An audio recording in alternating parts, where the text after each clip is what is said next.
distracted, isn't he? You're so chunky. Going live. You're like a giant furry I think turkey. we are the live. Why did that go up to fucking 20 people waiting? I think we're live. Hello everyone and welcome to a terrible stream for terrible people. And you should all go buy Sick Whiskey Stonks, which aren't real stonks or stocks because some people don't know what stonks means. It's just a meme thing. It's just a word for stocks. It's not real stocks. It's just me buying more whiskey. But who the fuck could argue against that? Not me, because I don't know how to stop drinking. But it's fine. Only alcoholics go to their meetings. And I don't like people. But yeah, how are you doing?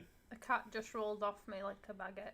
She is a baguette. Yeah. She is the Brot cat. Brotkatzia, which is German for bread cat. Probably. I don't know. Reisen Brotkatzia. I can't remember what Reisen means. Giant. Ah. Or huge. Big. Anyway, yeah. So that stocks thing is a thing, and it's like, okay, I don't know what's going on. Lots and lots of takes on that. You will not be getting takes from us because there's a lot of fucking shit going on with that. Mrs. Sick described it to me from something that she's heard, and I'm like, okay, I mean, I've heard different. But that's the thing about the internet. If it's a topic you don't know something about, you're going to read a lot of shit that contradicts that. So I put it down to, I don't gamble, so... That's the thing. That's what stocks has always been to me. It's... She jumped in a box. Well, she is being a bit of a dick. That sound is the cat. It's very obviously on the mic, orcs. That's the cat scratching her box. Because she's not having attention paid directly to her. So she just has to be a dick. She just slumped down and stared at me. Yeah, to me, like, stock market trading, or at least to that degree, is just, it might as well be a fucking casino for all I care. And I can't get my head around that shit. I do like the idea of, like, investing, like, in the way that makes sense. Like, investing into companies that I think, this is a good company. I would like to see them succeed. But that's just not the world we live in, apparently. Because as soon as you like something, you just get fucked for it. But whatever. Cat's typical. She is a typical cat. Apart from when she's atypical, as in arsehole typical. Which is just more cat, to be honest. What makes me laugh is that pretty much every morning she comes in and she jabs Mrs. Sick in the legs with her little... Not even the little knives on her hands.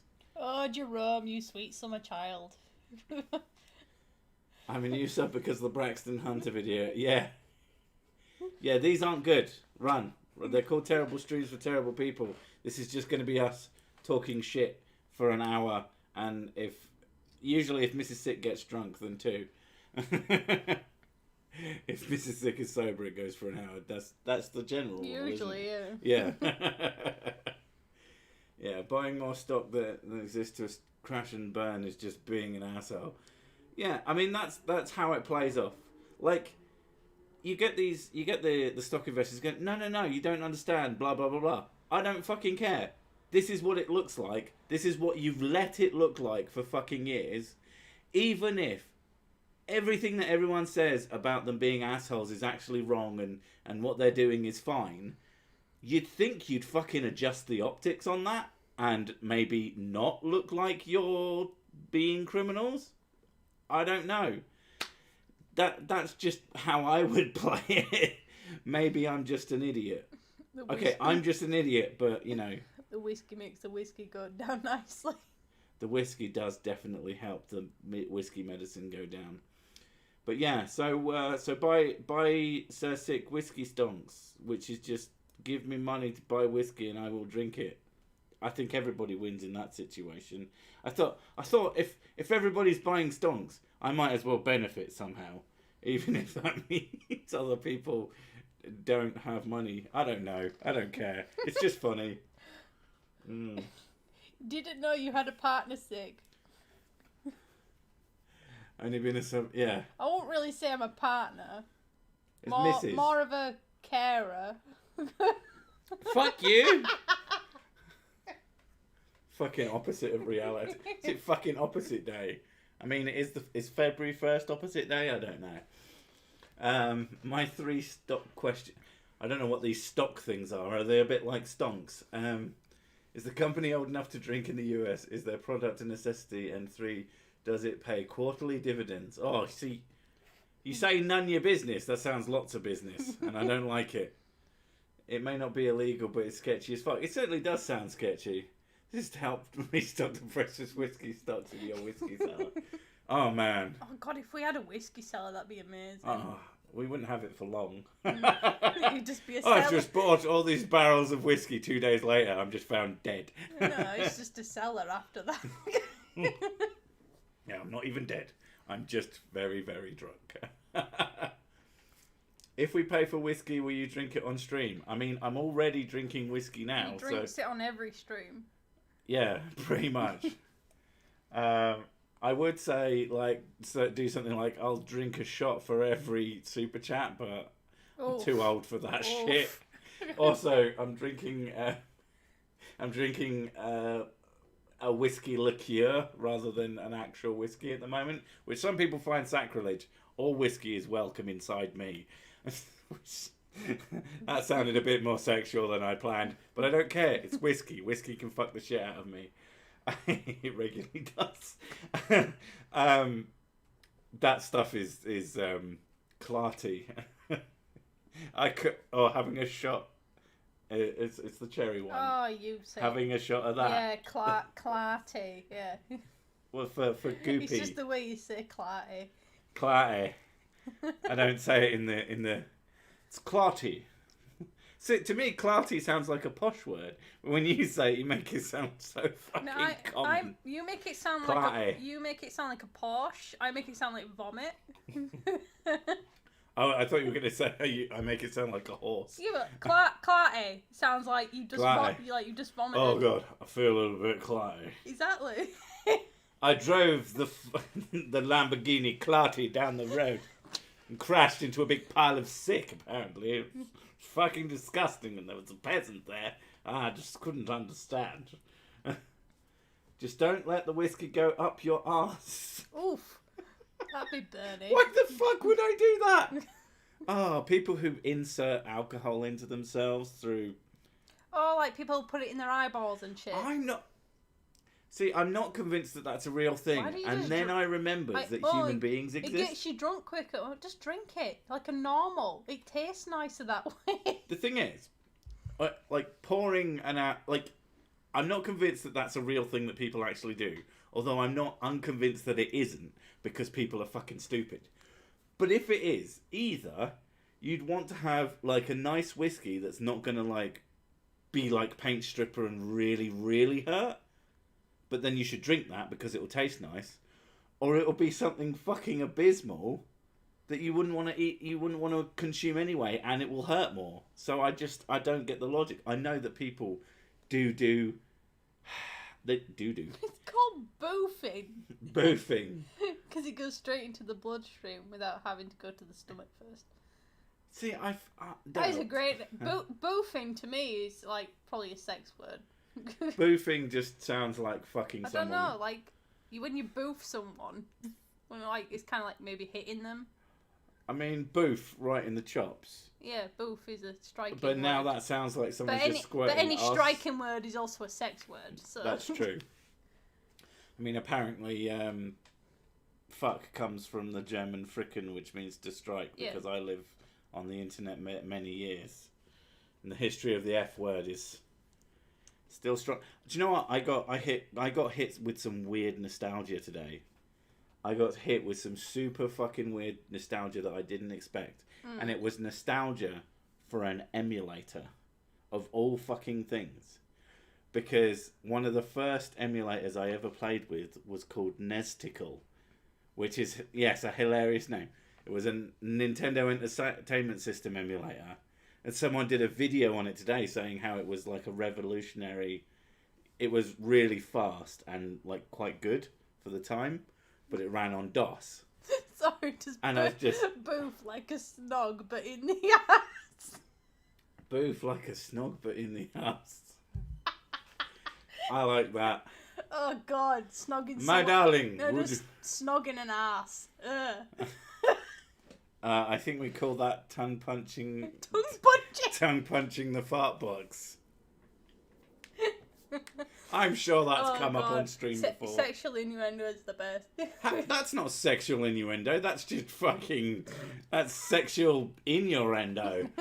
Fucking hell. Many uses for the F word. Yes. Boof, a sex word, maybe a boof bayonet. Is that like when you slick a shiv with shit? So you give someone an infection when you stab him. He got boofed with the bayonet. He is incredibly sick now. I hate that. Sometimes I hate that my name is so sick, because every time I use the word sick for illness or vomit, people go, haha, get it? And I'm like, shut the fuck up. The Netflix thing about the swear words. I haven't watched it. I'm more into sci-fi. I don't really care about watching crap like that. But the reason I know about a lot of the history of the words and stuff is because I read. Nesticle was a fast emulator. That's why it was good. But it was cool. And it was one that I used back in the day, and it was just like, oh my god. Oh god, butt chugging. Butt chugging. Well, I'm assuming that boofing is probably spirits, and butt chugging is probably like beer. Well, like filling someone's arsehole and drinking from it or something. No. Bah. Bah, that's horrid. Fuck you. I think butt chugging is beer, and you use like a funnel, and you just put it in, and then they have to... Oh, so I'm assuming hold their arsehole. That's the problem. It's a waste of beer. Like, if you're opening someone's arsehole up and then filling it with liquid, that is going to... They're drunk. That is going to shoot at... As soon as they stand up, that is going everywhere. Not to mention, like, it's just a... No. Anyone watching WandaVision? I kind of want to, but I don't want to pay for Disney Plus. Theoretically, I have a free month of it, but I feel like I'm going to fuck that up. What the hell is that? That is MCU. One of your favourite MCU characters, Scarlet Witch. The bitch who has red fucking magic powers. You really like her, and she's got red hair. I wouldn't say she's my favourite. One you like. You like her. You have said, oh, I like her. Yeah, because she was fit. Yeah, well. And her boyfriend. Not because of the character. And she's going out with Vision, the guy with the stone in the head, who's incredibly posh, and can pick up Mjolnir, which is just like a really cool moment. He just hands it to Thor. Good film. I like that film. But who's the guy who plays Thor? I think it's Chris something. There's a lot of Chris's in that. I don't know, but when he was in the fat suit, that's when I liked him.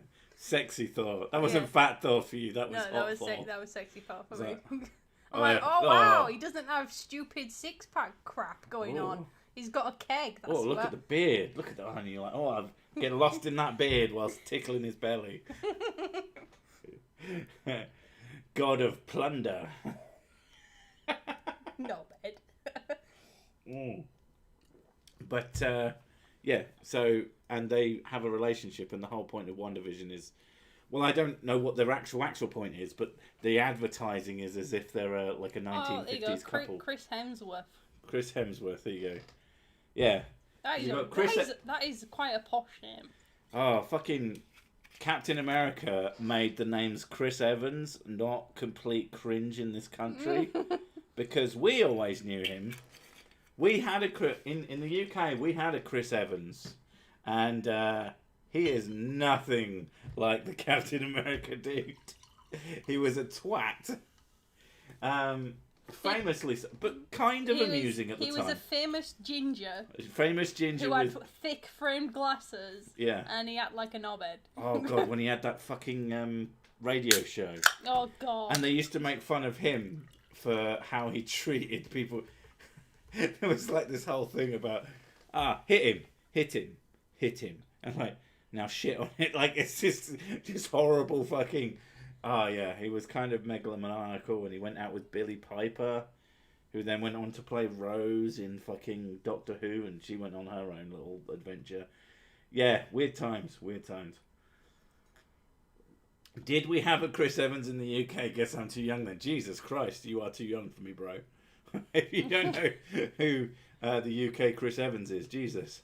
Oh God, when young people, thing is, I'm saying young people as well. When young people don't know people that I grew up with. Yeah, it's creepy. Yeah, it makes not me creepy. It makes me feel really yeah, fucking old. I would say it's just like no. I just How do you not know who that is? I just cough up dust now. Yeah. Well, Mrs. Sick is like 5 years younger than me, and occasionally I'll make a reference. Oh God! And she just gives me this look of sheer deer in headlights confusion. It's the thing though; it don't take a lot of time to not know things as well, though. But to me, it's just like how do you not know this? Yeah, shit? but like when I was 10 and still playing with Barbies and shit, you were 15 and hoeing. Oh. Sorry, what? You were hoeing about at 15. I wasn't hoeing about at 15. Not even close. I mean, someone might have found me attractive, but I didn't. I didn't start hoeing about until I was literally 19. Was it on your birthday? No. But I would have passed the age of 19. As soon as you turn 19, that's it. You're like homoed. No.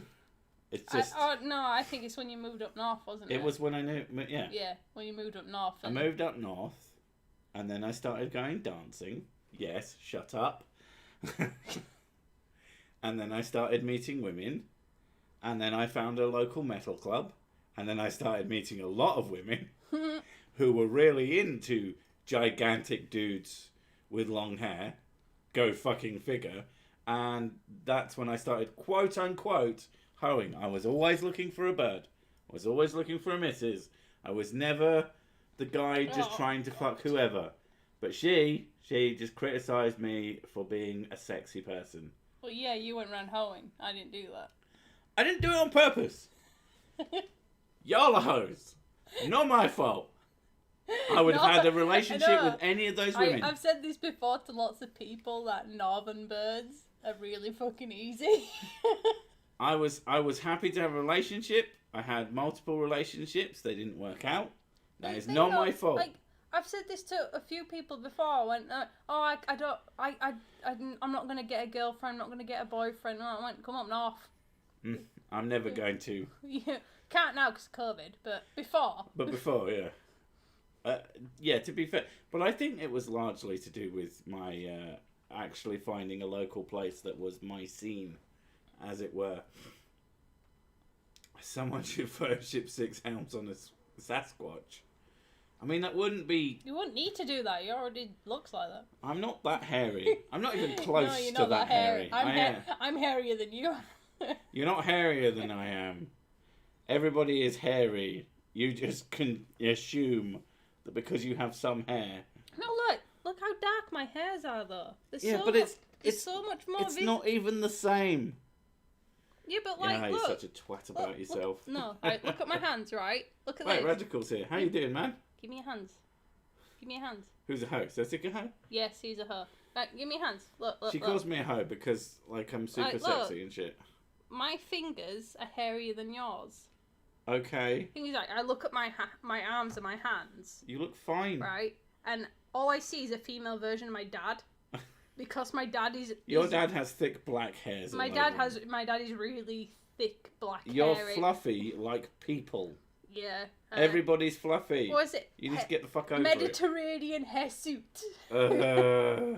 She makes it sound so much worse than it is. It's super irritating. Have you seen Cousin It? Fuck me. I'm not a hoe. I'm a slut. I don't get paid. Wait. I have a simple question to determine if you're old enough for meaningful conversation. Who played James Tell Dusk. Mrs. Sick has hairy fingers. Don't tell Dusk. Who played James T. Kirk? James T. Kirk was generated using very primitive CGI. That's why he's so shiny. So I used to say James T. Kirk is rendered using Unreal 3. Oh, SS actually makes sense because I am quite short. I'm a hobbit. I've even got hairy toes. And occasionally orcs take you to Isengard. Do you know how much shaving goes into making this?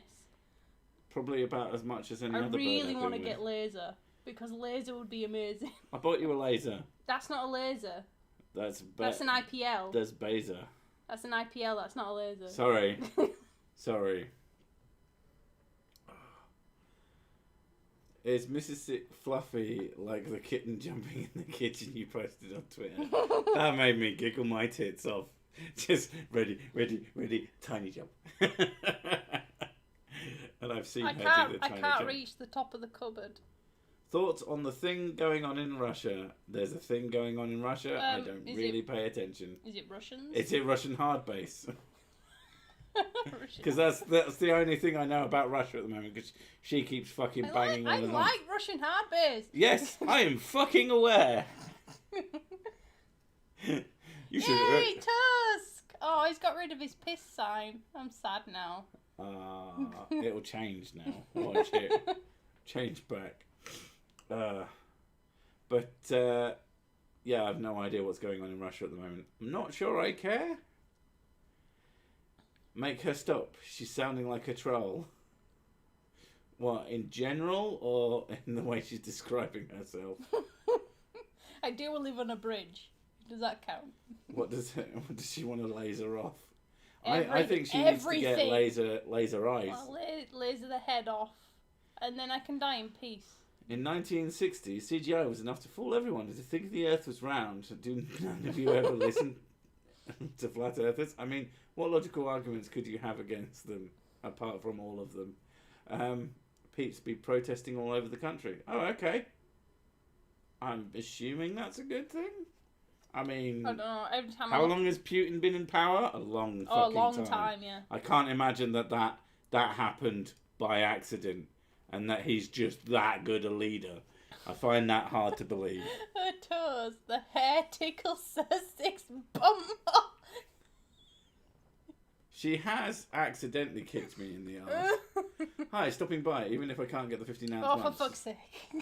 We did try. I can't remember if I sent you a message. I know that I've said something. My hubs is convinced you are the spiffing. I sound nothing like the spiffing Brit. Hello, good evening, ladies and gentlemen. Spiffing Brit here, and it turns out that YouTube is, balanced, completely well balanced, and amazing. That's probably not a bad impression, but then again, I am drunk.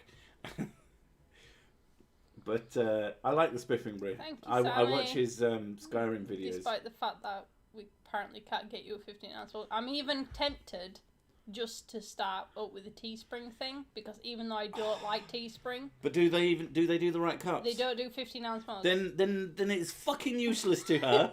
Why would you even say it? They do normal mugs. Sammy K, you've got a job. Get yourself. Well, find us one that will let someone who's not gamers. That's what I was going to say. If you didn't know, they apparently only take gamers. They're not interested in what I do. It's not part of their brand, which is fucking stupid. Because I don't get it personally. Appeal to everyone, because all you're doing is just getting more custom. I can't see how that doesn't benefit them. Maybe I'm just fucking stupid. Probably, but yeah, they won't serve me. Apparently, I mean, I could probably convince them that I really actually am a gamer. Look, James Bond / Ghostbusters crossover Ectopussy. Oh, for fuck's sake, that's terrible. I love it. Remember that James Bond film Trollfinger? That was about me. Trollfinger, ba ba ba. His finger smells like death. Spiffing Brit is he's pretty spiffy. I like him. He seems alright. I demand a Cersei gaming channel. I used to do gaming content. Do you know how much effort he puts into his normal channel? He doesn't have time for a gaming channel. I'm trying to establish an air of not putting any effort in. Don't fucking ruin that for me. I want them to think I'm really lazy and not working my absolute tits off. Yeah. Yeah, I love the idea of doing gaming, but it's a lot of work. It would take a lot of work to get it to a place where it would be worth me doing. And as much... The only thing it's worth doing is you playing horror games, though. Because you're anxious and it helps. Occasionally, like if people go mental and do something someone bought me a copy of Resident Evil 7 and I was like, okay, I will stream that just because you're an asshole. I don't think it even turns up anymore. I can't remember. Jesus. Those fucking unstemmed wine glasses are fucking enormous. I bet they can hold a bottle of wine. I think they can hold most of a bottle of wine. I don't think they could hold a whole bottle. You've got a whole bottle of wine. We'll have to just test it with the next glass. How about a Sursic video game? I would fucking love. Do not leave that on there. I'm not gonna. I thought you were going to leave it on there because I'm like, wee all the time. No. I have a little slide out desky thing. I would love a Sursic video game. I would love to have a high quality 2D pixel art, like a Castlevania game, but with like a really good combat system. Would you voice it? Oh, totally. I'd voice the shit out of that. You didn't. Somebody was making a game. Somebody was making a game with myself as a character, but then he went and actually joined a company to. Yes, Kat, we get it. You're there. And then went off and is actually making actual games instead of just meme games. But the idea of a 2D Castlevania-esque platformer, a Metroidvania, but with decent combat, like combos and shit, that's almost Devil May Cry-esque. It's a little bit much to ask, but that's my sort of ideal game. Is a exploring game, but with a really deep combat system instead of just stab. Because that's what I do to Mrs. Sick when I'm bored. It's just I get something long and pointy. Not a penis joke. But I'll stab myself and I'll get bored and then I'll stab her and she's like, "Hey! Fuck you." You don't stab me. You wouldn't dare do that. Stab. That's not stabbing, that's poking. Stab. That's just poking harder. Harder, Daddy. Wait. What? Oh, tape measure. Stab. That's still poking. It needs to be sharp to be a stab. God's sake, you're useless. Oh, God. I mean, what are you, my mother? Should I go get my knife and then stab you? No! Nobody wanted me to get... Oh, well, somebody might, but... With 4... Sir Sick, Revenge of the... Sick. With 4 characters, Sir Sick, Mrs. Sick, and the Sicklings. Well, I would assume that if there was multiple characters, then it would be me, Mrs. Sick, and then maybe some other random YouTubers. If the kids could actually be trusted not to divulge, personal information, like they do every time we meet somebody, then it would be nice to have them as part of, the family channel. But no... They can't be trusted at all. I went to the swimming baths with my dad. And I live at this address. Hi, I'm a sickling and this and this and this, and I live here. And Dad, I'm like, oh my God, this is a stranger. And the woman behind the counter was like, yeah. Thankfully, normies just fucking ignore that shit. But yeah. But yeah, they do it with everybody, and it's kind of annoying. They are very bad when it comes. So. I mean, I'm not into the idea. Oversharing. I'm not into the idea of having. You see these parents who have their kids are the brand, and then there's these parents who sell that shit. I don't even want to get the kids close to that crap. I don't like the idea of using them as a tool. I can understand the temptation though. Like you think, oh, it's cute. I'll make a video of my kid. Oh, it's cute, and then that video does really well. You can see. I can't blame people for taking advantage of that situation. I don't think it's great, but personally, I just don't have the temptation at all. No. Do my own work. Do my own shit. I can... Right, okay, let me sum it down to what the family vlog would be like. It would be me sat on my computer watching endless hours of A&E and emergency doctors crap. And occasionally Korean stuff. I have a thing about Korean stuff. I like Koreans. and then you watching Linus Tech Tips. Why would we even do this? And then the kids playing Stardew Valley, and that's the family vlog. We're just on their computers all the time. What? Yeah. Like, if it was realistic, if we were going to make a family vlog, then we'd pretend we were interesting.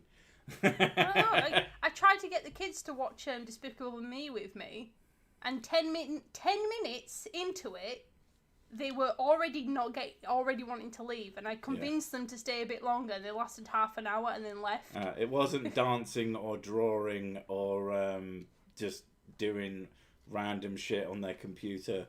I mean, I want them. I'm very much pro them being very computer literate, which is why they have their own computers. They love games. Yeah, they love games. If we're gonna play a game with them, they're up for that 100%. Yeah, I sit and play games with them for hours. They can't sit and watch a movie with us. They do not have the attention span. Uninteractive medium seems just not that interesting to them, which I think might just kind of be the future in terms of certain things. There is stuff they can watch for hours. But other things, like a movie, just it's not that. Can't wait. Where's Log? Oh God, no. Did I see that Linus got himself into spending 50? I was literally watching that stream as I was setting this one up, and I was like, "This is gonna go well." For those who don't know, Linus Tech Tips is a big tech channel, like basically the biggest tech channel. If it specifically for varied tech. There's other ones who are a bit more sort of niche, and they're somehow bigger. Fuck knows why. But yeah, but he does a thing called the WAN Show once a week. Thank you, Sol. And stole my mum's credit card, like you told me. It's a slice, fam. If you stole her credit card, you'd have given me more. Let's be fair. Let's be fair. She's got lots of money. Fuck that bitch. Please don't. Wait, what? Please don't rack up. I thought you were like, please don't fuck that bitch. Please don't rack up huge amounts of credit bullshit on your mum's credit card.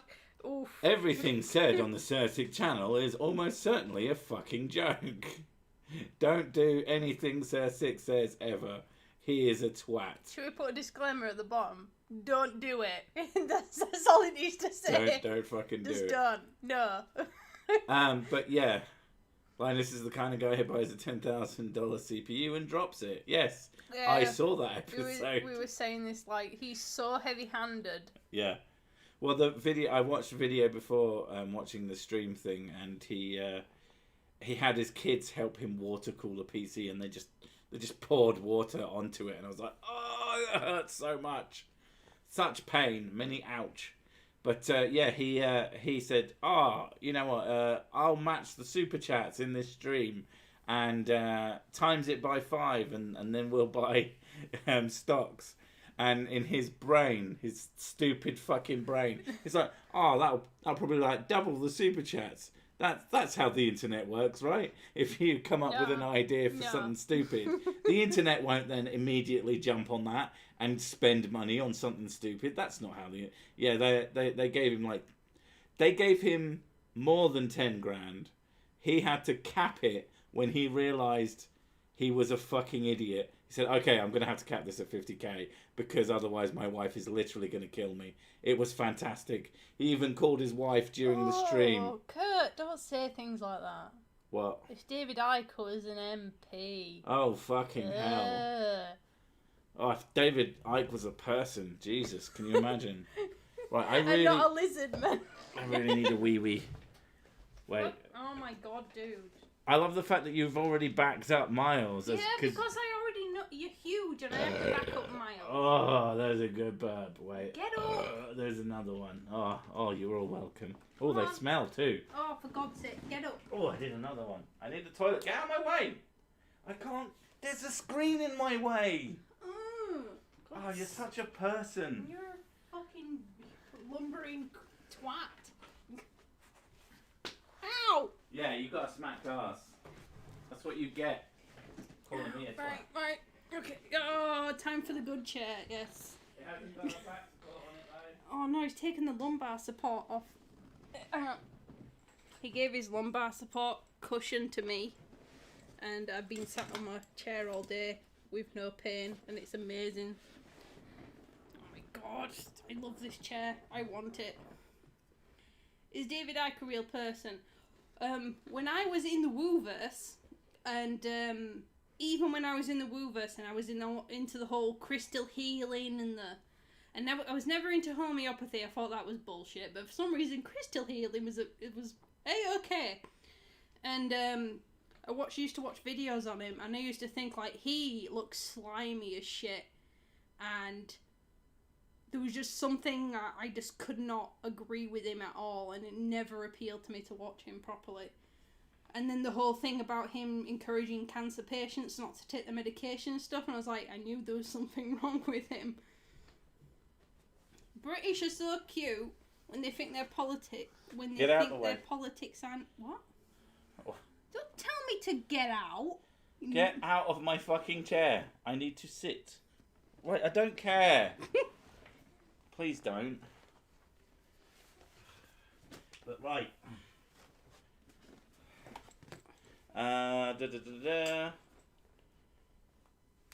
What is it? British or so? There we go. When they think their politics are nuts. Our politicians are nuts, but they're not that interesting. They're just more sort of British. We've kind of, I think it's because our country's a little bit older than America, that we're kind of used to our politicians being shitheads. Eventually America will get to that point. I think we've probably put better things in place to actually protect from their nutsness. Yeah, true. That's maybe, I don't know. But sit on her. No, I don't want to break my fucking chair. The space laser totally true incident can be found on Armored Skeptic's channel. He watched it was shoot, I believe, for those who... What is it? Space laser thing. Okay. Oh, for fuck's sake, Sammy. Are you ready for this? Oh, she was into so much woo. I became pagan probably about the age of 13, something like that. And from that point off, it was just sort of a tumbleweed, rolling down the hill type snowball situation. And I got dragged up into all sorts of different types of woo and stuff. Reiki, crystal healing. I thought that using like herbs and stuff was better than medicine and things like that. And yeah, I got into the whole woo sphere of it, the whole being natural type hippie shit. And then when I got with sick, it was sort of a slow process. Like he was never insulting to me. She thought I was. Yeah, but that was projection. Yeah. He was never insulting to me. He wanted me to see the other side of the fence. That's all he wanted to do, was make me see both sides of the situation. And the thing is, like, it kind of clicked with me because I was so open-minded about all these, all different types of religions and stuff. I was so open-minded about all these different types of ways of thinking, but being an atheist was not really one of them. And it was sort of like, I tried to keep myself separate. So open-minded, couldn't be open-minded. Yeah, I tried to keep myself separate from atheism, but I know why I did that now is because I felt like I needed to believe in something. And I tried to stay away from the non-belief because I didn't want anything to do with it. I felt like there had to be something to believe in. And then being with sick, it sort of made me realise, like... Brains, I wasn't woo. Excuse me. No, he was never woo. No. With me, it was sort of like a realisation that the only reason I'm stuck in this place, in this sort of like pit of despair, because I'm trying to talk to God or whatever, and nothing's happening. And eventually, it was sort of like I went through a spiritual crisis. And yeah. Well, to be fair, you went through multiple spiritual crises, which absolutely devastated you. Just every time, and it got to the point where, why don't I just try not doing anything and see what happens? And it was exactly the same as it always has been. But I felt like I didn't feel the harshness of the need for the connection. Yeah. And when I separated from religion, I became a lot more aware of the importance of science. Like, I always thought science was important. And I always believed, like, medical advancements was really important. And going into space and exploring things was very important.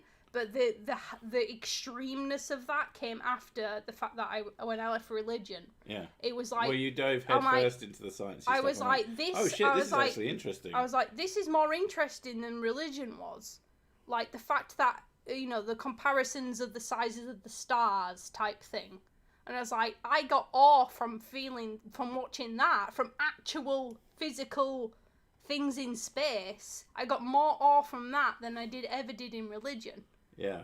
And I was like, wow, that is amazing. And then, you know, trying to learn about the whole, you know, like, Hawking's particles thing and stuff like that. And it was just like, there's so much more in science that is actually there than basically just having a sort of belief that something's there. It's definitely there. That's the thing. We can see it, we observe it, we look at it completely, we know it's there for an absolute fact. And that is way more fascinating that we know it's there than just sort of believing in something. Just the shit that happens in reality and that made me separate from woo. Yeah. And it was like, why, like, medicine in itself is fantastic and amazing and beautiful. Like, the fact that, like, today I watched a guy who... Oh, God, she's going to go into her chopping up people. I watched a guy, and he got his hand caught in a chain conveyor belt. I know you don't like this stuff. But basically half of his hand got cut off. And, yes, I know you don't like it. I hate it. But at the end of it, the doctors were managed to save his hand. He actually got to keep his hand, and it was functional. Yeah. And I was like, holy shit, that is amazing. And they made a trash picker out of it. It was great. No, he could move his he moved more digits than I did when I had my surgery done. Sorry, I'm making a joke here. But yeah, he, like, and that type of thing is like, I get awe from that now. And that is more substantial awe than I ever got from religion. And one of the reasons why I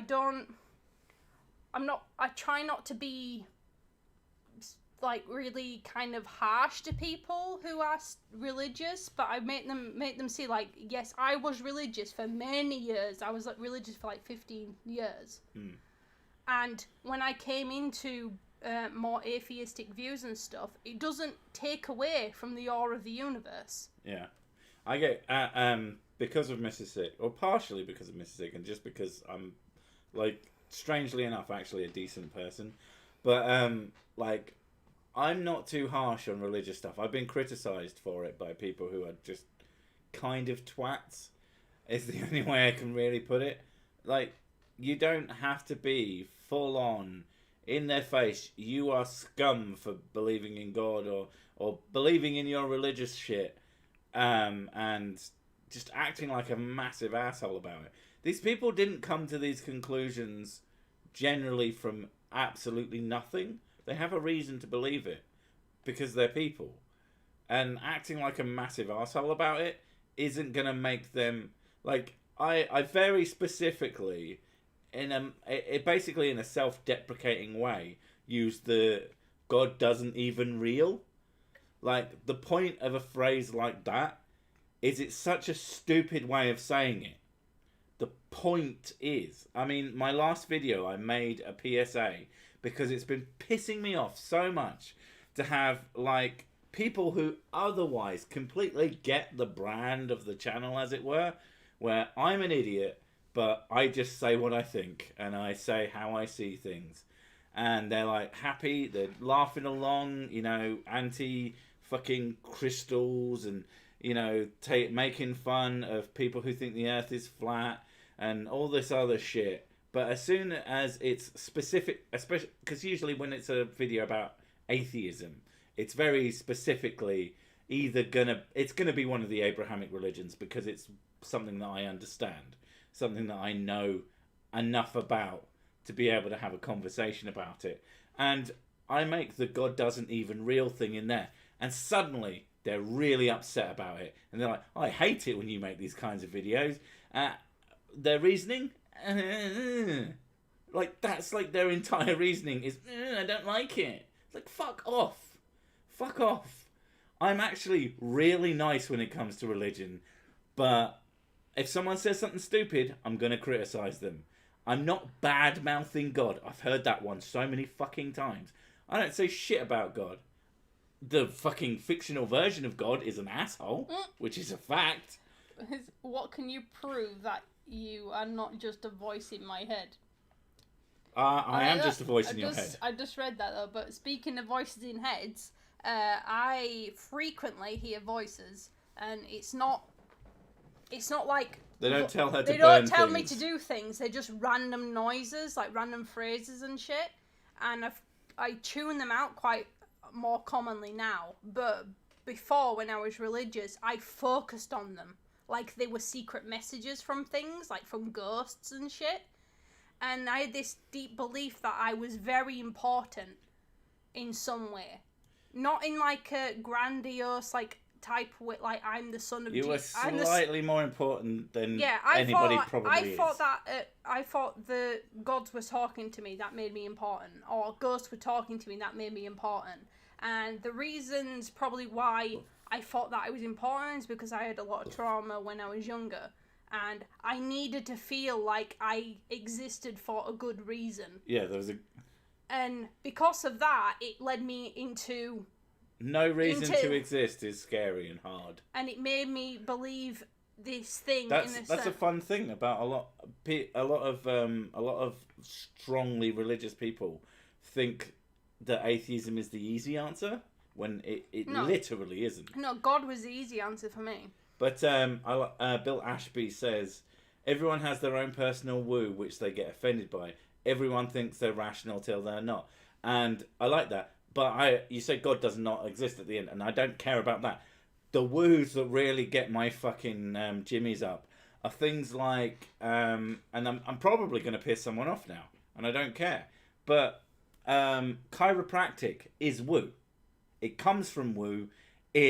Most of its proponents are woo peddlers. Okay, occasionally someone will just crack your back, and that's all they do, and that can make you feel better, and great for you. So many of them are anti-vaxxers, I've researched this, and there's plenty of chiropractic people who are not woo. They are physiotherapists. But the problem is, they call themselves chiropractors because they're not medically trained in the traditional sense. Yeah. They haven't done the work to get physical therapist. Yeah, it's easier. They've got chiropractic instead. Yeah. It's basically this. The modern chiropractic is very similar to physical therapist, but the problem with chiropractic is it's very unregulated. Yeah. It does not have a good regulation. And it is. Some do. Some don't do. Older people and children. Some do. But there's frigging people doing chiropractic adjustments on 6 months old. That is not right. That is just really fucking wrong. You can break their ribs so fucking easily. Right. You shouldn't do that shit. Let's slow down and yeah, not but you know what I'm like. I know it's a big You know what so I'm chiropractic, one of the things, and there's other things as well. Everybody has this fucking thing. They have something, and one of the things I do, and it's one of the things I do with my channel, is I try and search down for things that I used to believe. La la Cthulhu Vertagen. But I try and find things that I've just always assumed to be true. And if you ever hear XYZ isn't true, and that gives you a visceral, angry reaction, there's a really good chance that it's not. You shouldn't be emotionally invested in facts. No. They don't need... Well, put it this way, the sky is blue. Yeah. Right? People don't... If someone told you it was pink, you'd go, no. You wouldn't get angry at someone saying that... Someone, fiercely, ragefully angry that someone said it was a different colour. Yeah, if you believe something on an emotional level and not on a rational level, there's a really good chance that thing's not true.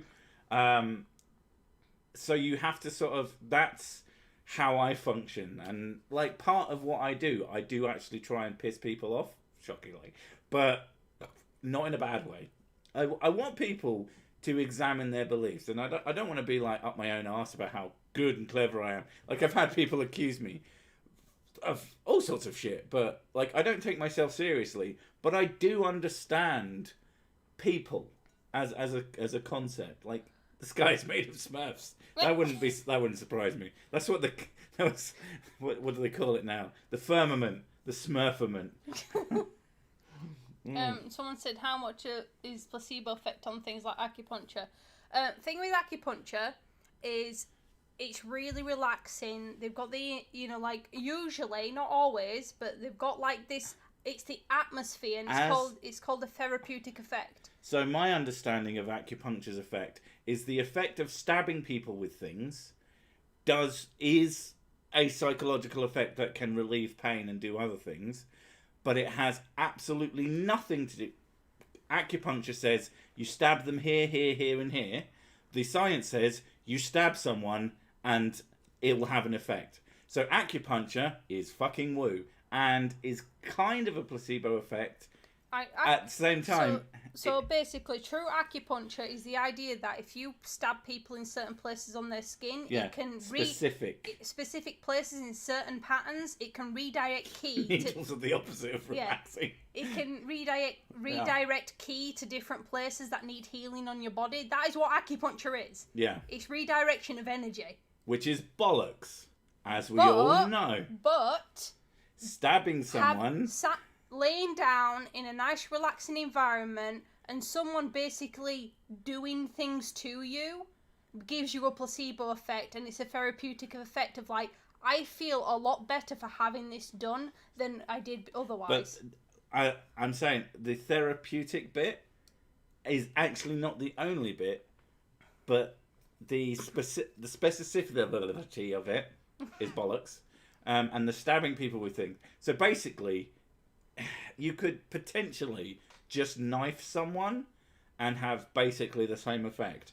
As long as you were going on about, this isn't acupuncture, this is stabupuncture, and I just stab you randomly and it makes you feel better, and it fucking would. Well, they did this with these people. They did an experiment with people who give them sugar pills. Yeah.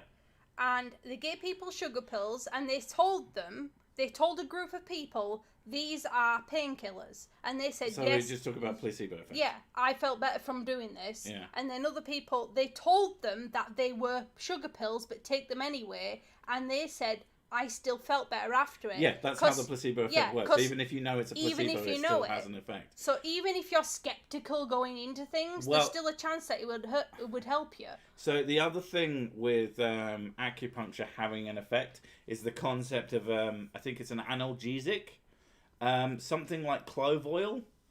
It gives you a burning sensation. But I might have misunderstood this completely, but I think the burning sort of tricks your brain into thinking that it's pain relief. Also, I don't fucking know. No.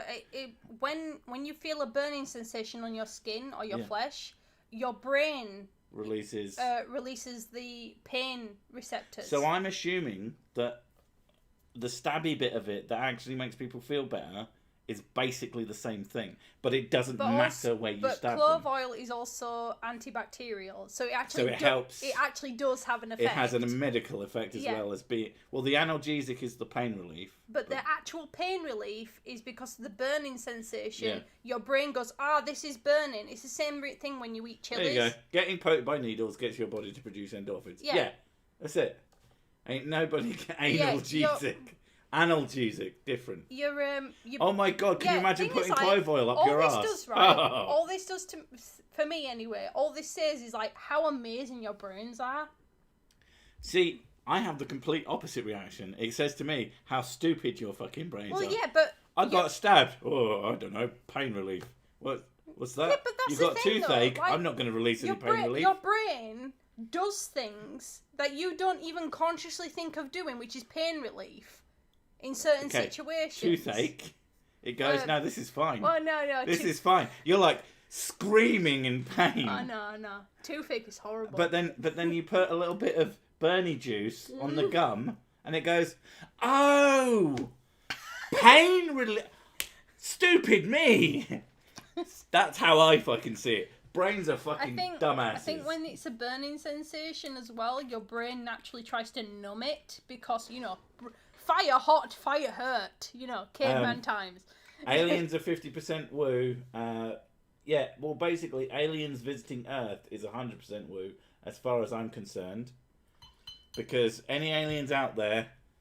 Well, I think the only aliens that exist are very likely either as far as us or fucking bacteria. Like the whole Venus thing. Getting poked by needles reduce thetans.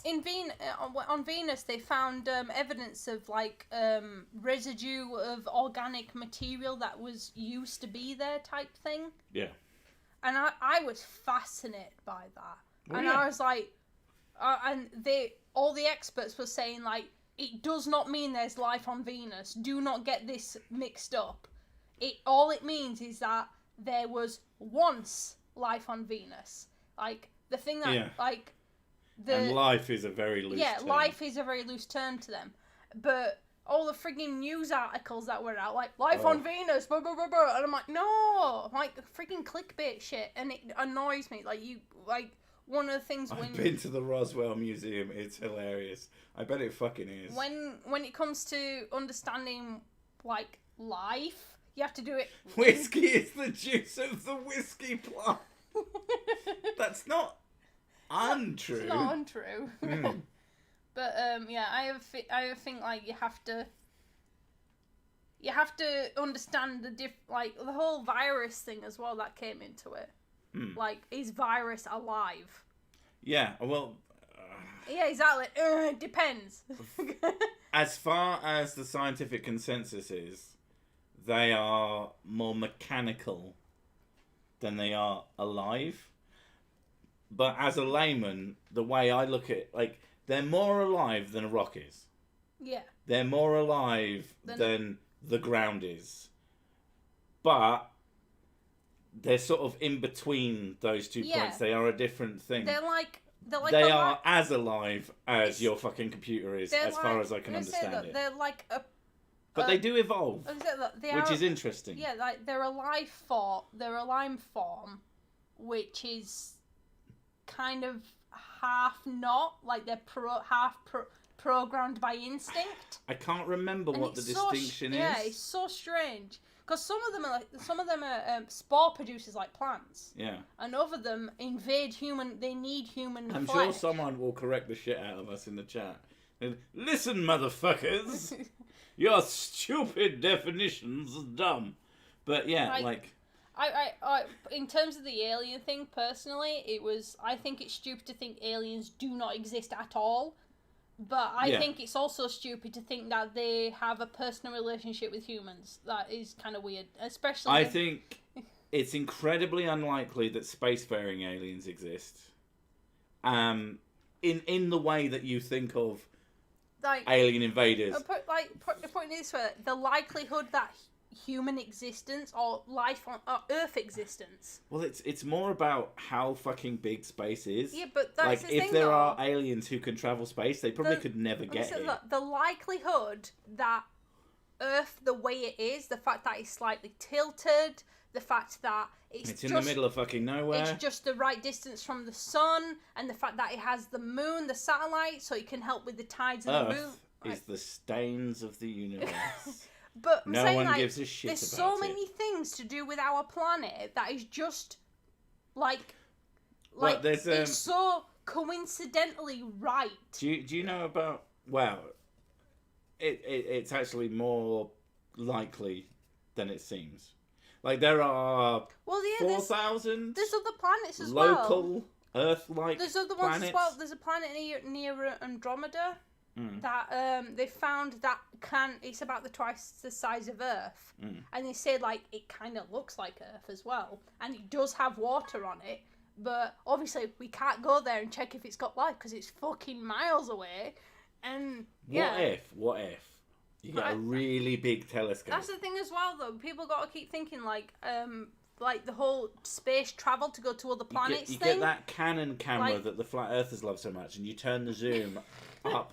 You And break then shake the your cam. you break the plastic where the zoom would stop normally, but you keep turning it until you can zoom right in using the digital zoom. Fucking hell. Just, oh my god, I've spent so much time staring at blurry stars. My thing is like, because everything in the universe is sort of moving away from each other. And it's sort of going further and further away. The fact that it would probably be practically impossible, unless we have Star Trek technology, to actually go to a different galaxy in the first place. So the idea that any sort of alien race could come to us is extremely unlikely. Obi-Wan Kenobi says, in contrast... No, I think that is possible. I think that spacefaring intelligent life isn't anywhere near close enough and couldn't ever possibly be close enough to us to visit. Because one of the things, like, when you understand how space is, when you have looked into even the remotest amount of how space works, everything is just moving apart from each other. Some of it so fucking fast that we literally couldn't travel across space fast enough to bridge that distance. You would just be launching things into nothing forever. And so most places just couldn't possibly. And I still, like, life in itself, I don't doubt that somewhere out there is an alien like Cirsic making the same fucking inferences as I am. I reckon that is a distinct possibility. But that anyone will ever visit us in the history of ever is, unless we discover something about the universe that allows us to travel faster than the speed of light, If we can travel through which is very fucking unlikely. If we could figure out to travel through wormholes or shit. Or shit. Yeah, if we can become Star Trek. Or if scientists can increase the speed of light, and then you can use your fucking dark matter engines, instead of moving yourself, you just move the universe around you. It's unlikely that we'll ever see beyond ourselves, which is upsetting to some degree, but fine. I mean, we have a local sun. We have a good possibility. I mean, if you've looked into this shit, like, the concept of just moving our sun is really fucking fascinating. That would probably be more likely to get us... Click on the thing. You're on old comments, dude. Oh. Well, you don't click on anything. Well, I suppose you can. Why speak like moron? Because me am the moron. Yeah, I don't. The problem with wormholes is gravity. Yeah. Wormholes are probably... Like, is there even any evidence that wormholes would function? Oh, she's trying for it, folks. She's trying for it. No way. Ah. That is a lot of wine. That is a shitload of wine. She just took a whole bottle of wine. That's like and turned it. That's more than 3/4. That's way more than 3/4. She turned a 70 centiliter bottle of wine into a 20 centiliter bottle of wine into one glass. So. Oh, this could be amazing. Though. Well, it's past 10 already, so it looks like we're doing at least a 2-hour stream. It smells. What is this? That's some sort of rosé. I think it's a Pinot Grigio rosé. Pinot. Yeah. It smells a bit Pinot. Yeah, it smells like Pinot. Ah! No, because the other one's a Pinot, isn't it? No, the other one's a Sauvignon Blanc. I'm really shit at wine. You are shit at wine. But That's why I buy the wine. It tastes nice, though. I just buy her tasty wines. Chug, chug. No! Because that shit doesn't... That's not cheap. I'm not butt chugging. And she's not... Fuck. Butt chugging expensive wine. Just pour it in. Oh, you know someone does that, though. Some fucking pricks... I mean, back to the Stonks thing. Some pricks in Wall Street are like, they've just got this $2,000 bottle of fucking champagne stuffed up his arsehole. Ones with the gold glug, flick, glug, glug, one glug. of the gold flicks. Oh, can you imagine having fizzy up your arse? Oh, that blows my mind. No. No. Oh, the shit the next day. I mean, some of that fizz has got to penetrate your poop. I saw a thing today. There was or it would just give you the because shit. the amount of people who are Fucking hell. because Welcome to the terrible stream for terrible people. because the amount of people that are not in like Wall Street and stuff. There's a Wall Street guy who was sort of reached out and gave like an open message to people who invested in GameStop. Right. And they're like, right, he says, as someone who's worked in this industry for a while, and he's like, I'm not going to discourage people from doing this because you are legally allowed to do this. Yeah. And he says, I'm just going to give you advice on your investments. And I was like, that's really nice of him. And he's like, you can do this and you can do that and you can make sure with the best times for doing things and like the usual time of year if you're willing to sell and stuff. Yeah. And he's like, the best way to keep track of your... Right, keep talking, I need to pee. Yeah, best way to keep track of your stonks. And yeah, and I was like, and that is such a sweet thing to do, considering. Oh, and you can pay me to do it for you. And you can pay me, and I will show you the exact same things I just told you. You know. Go on then, guys. I just got here. I am working on my quantum gravity drive for my starship. Well, nice, Ken. It's nice that you took some free time to come to the terrible stream for that. Fizzy shit is the new name of the stream. White wine isn't white dirt. It's made from white grapes, even though they're green. But I don't like red wine though. I think it's the tannins, which is really weird because I like tea and coffee. I like bitter tasting drinks, but I can't stand red wine. There's something about it that I taste. It's just that's what it tastes like to me. I can drink rosé, which Sick has told me is basically wine without the grape skin. Red grapes without the skin. And I was like, oh, alright, it must be the skin that does it then. It must be the tannins, which is weird because I like tea and coffee. But yeah, I'm being weird right now. Okay, butt chug centipedes. That's something I wish I hadn't thought of. Thank you. I fucking hate centipedes. In my spoon stuff stories that I'm like halfway through now, and I've had to draw centipedes for the last 2 episodes. Oh, I had to look up pictures of centipedes, and I'm like, oh god, I fucking hate centipedes. They're disgusting. She's not a big fan of the centipedes, so you know. Send her pictures on Twitter. No. She'll love that shit. Also, send her pictures that are spiders on Twitter. She'd love that. You fuck off! Do not send me pictures of spiders. Okay, I have a phobia. She has a phobia of things with legs. That's why she kills so many people. I don't like things with multiple legs. Like, but it's very specific. I don't mind things with 6 legs. It's more than 6. It's anything more than 6, yeah. It does seem to be anything more than 6. Because scorpions don't bother at all. Because the front legs are pincy boys. So that... Scorpions fucking freak me the fuck out. Scorpions terrify Scorpions me. have 8 legs and 2 pincers. And a fucking massive arse. Yeah, but they don't bother me. Arse. Because they have little pincers like crabs, and crabs don't bother me. I'm not a big fan of crabs. No, they don't. Crabs don't.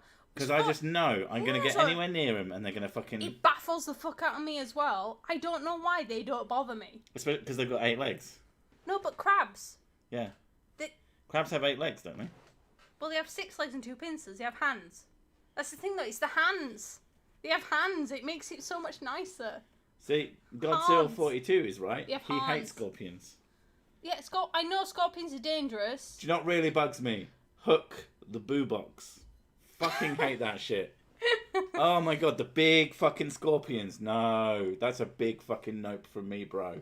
You know what we haven't had in a really long time? It's a really good pirate movie. That's true. Because a really fun Pirates of the Caribbean was really good and it was really fun, and then they kept doing more and more and more, and when people do more and more and more, it usually ends up being crap. Especially when they... This is leaning a lot. Well, you're a fat dude. Yeah, but still, that shouldn't be leaning that much. It doesn't lean when I do it. Alright, fuck you then. Do you want my chair? Not really. That's my old chair. This is leaning a lot. That is quite a lot. That is a lot of lean. Yeah. That is... I'm confused Can you not put your... That's why you're putting your fucking feet on it. That's not me, dude. Yeah, Lean it is. now. You're not leaning. You just sat normally. Yeah.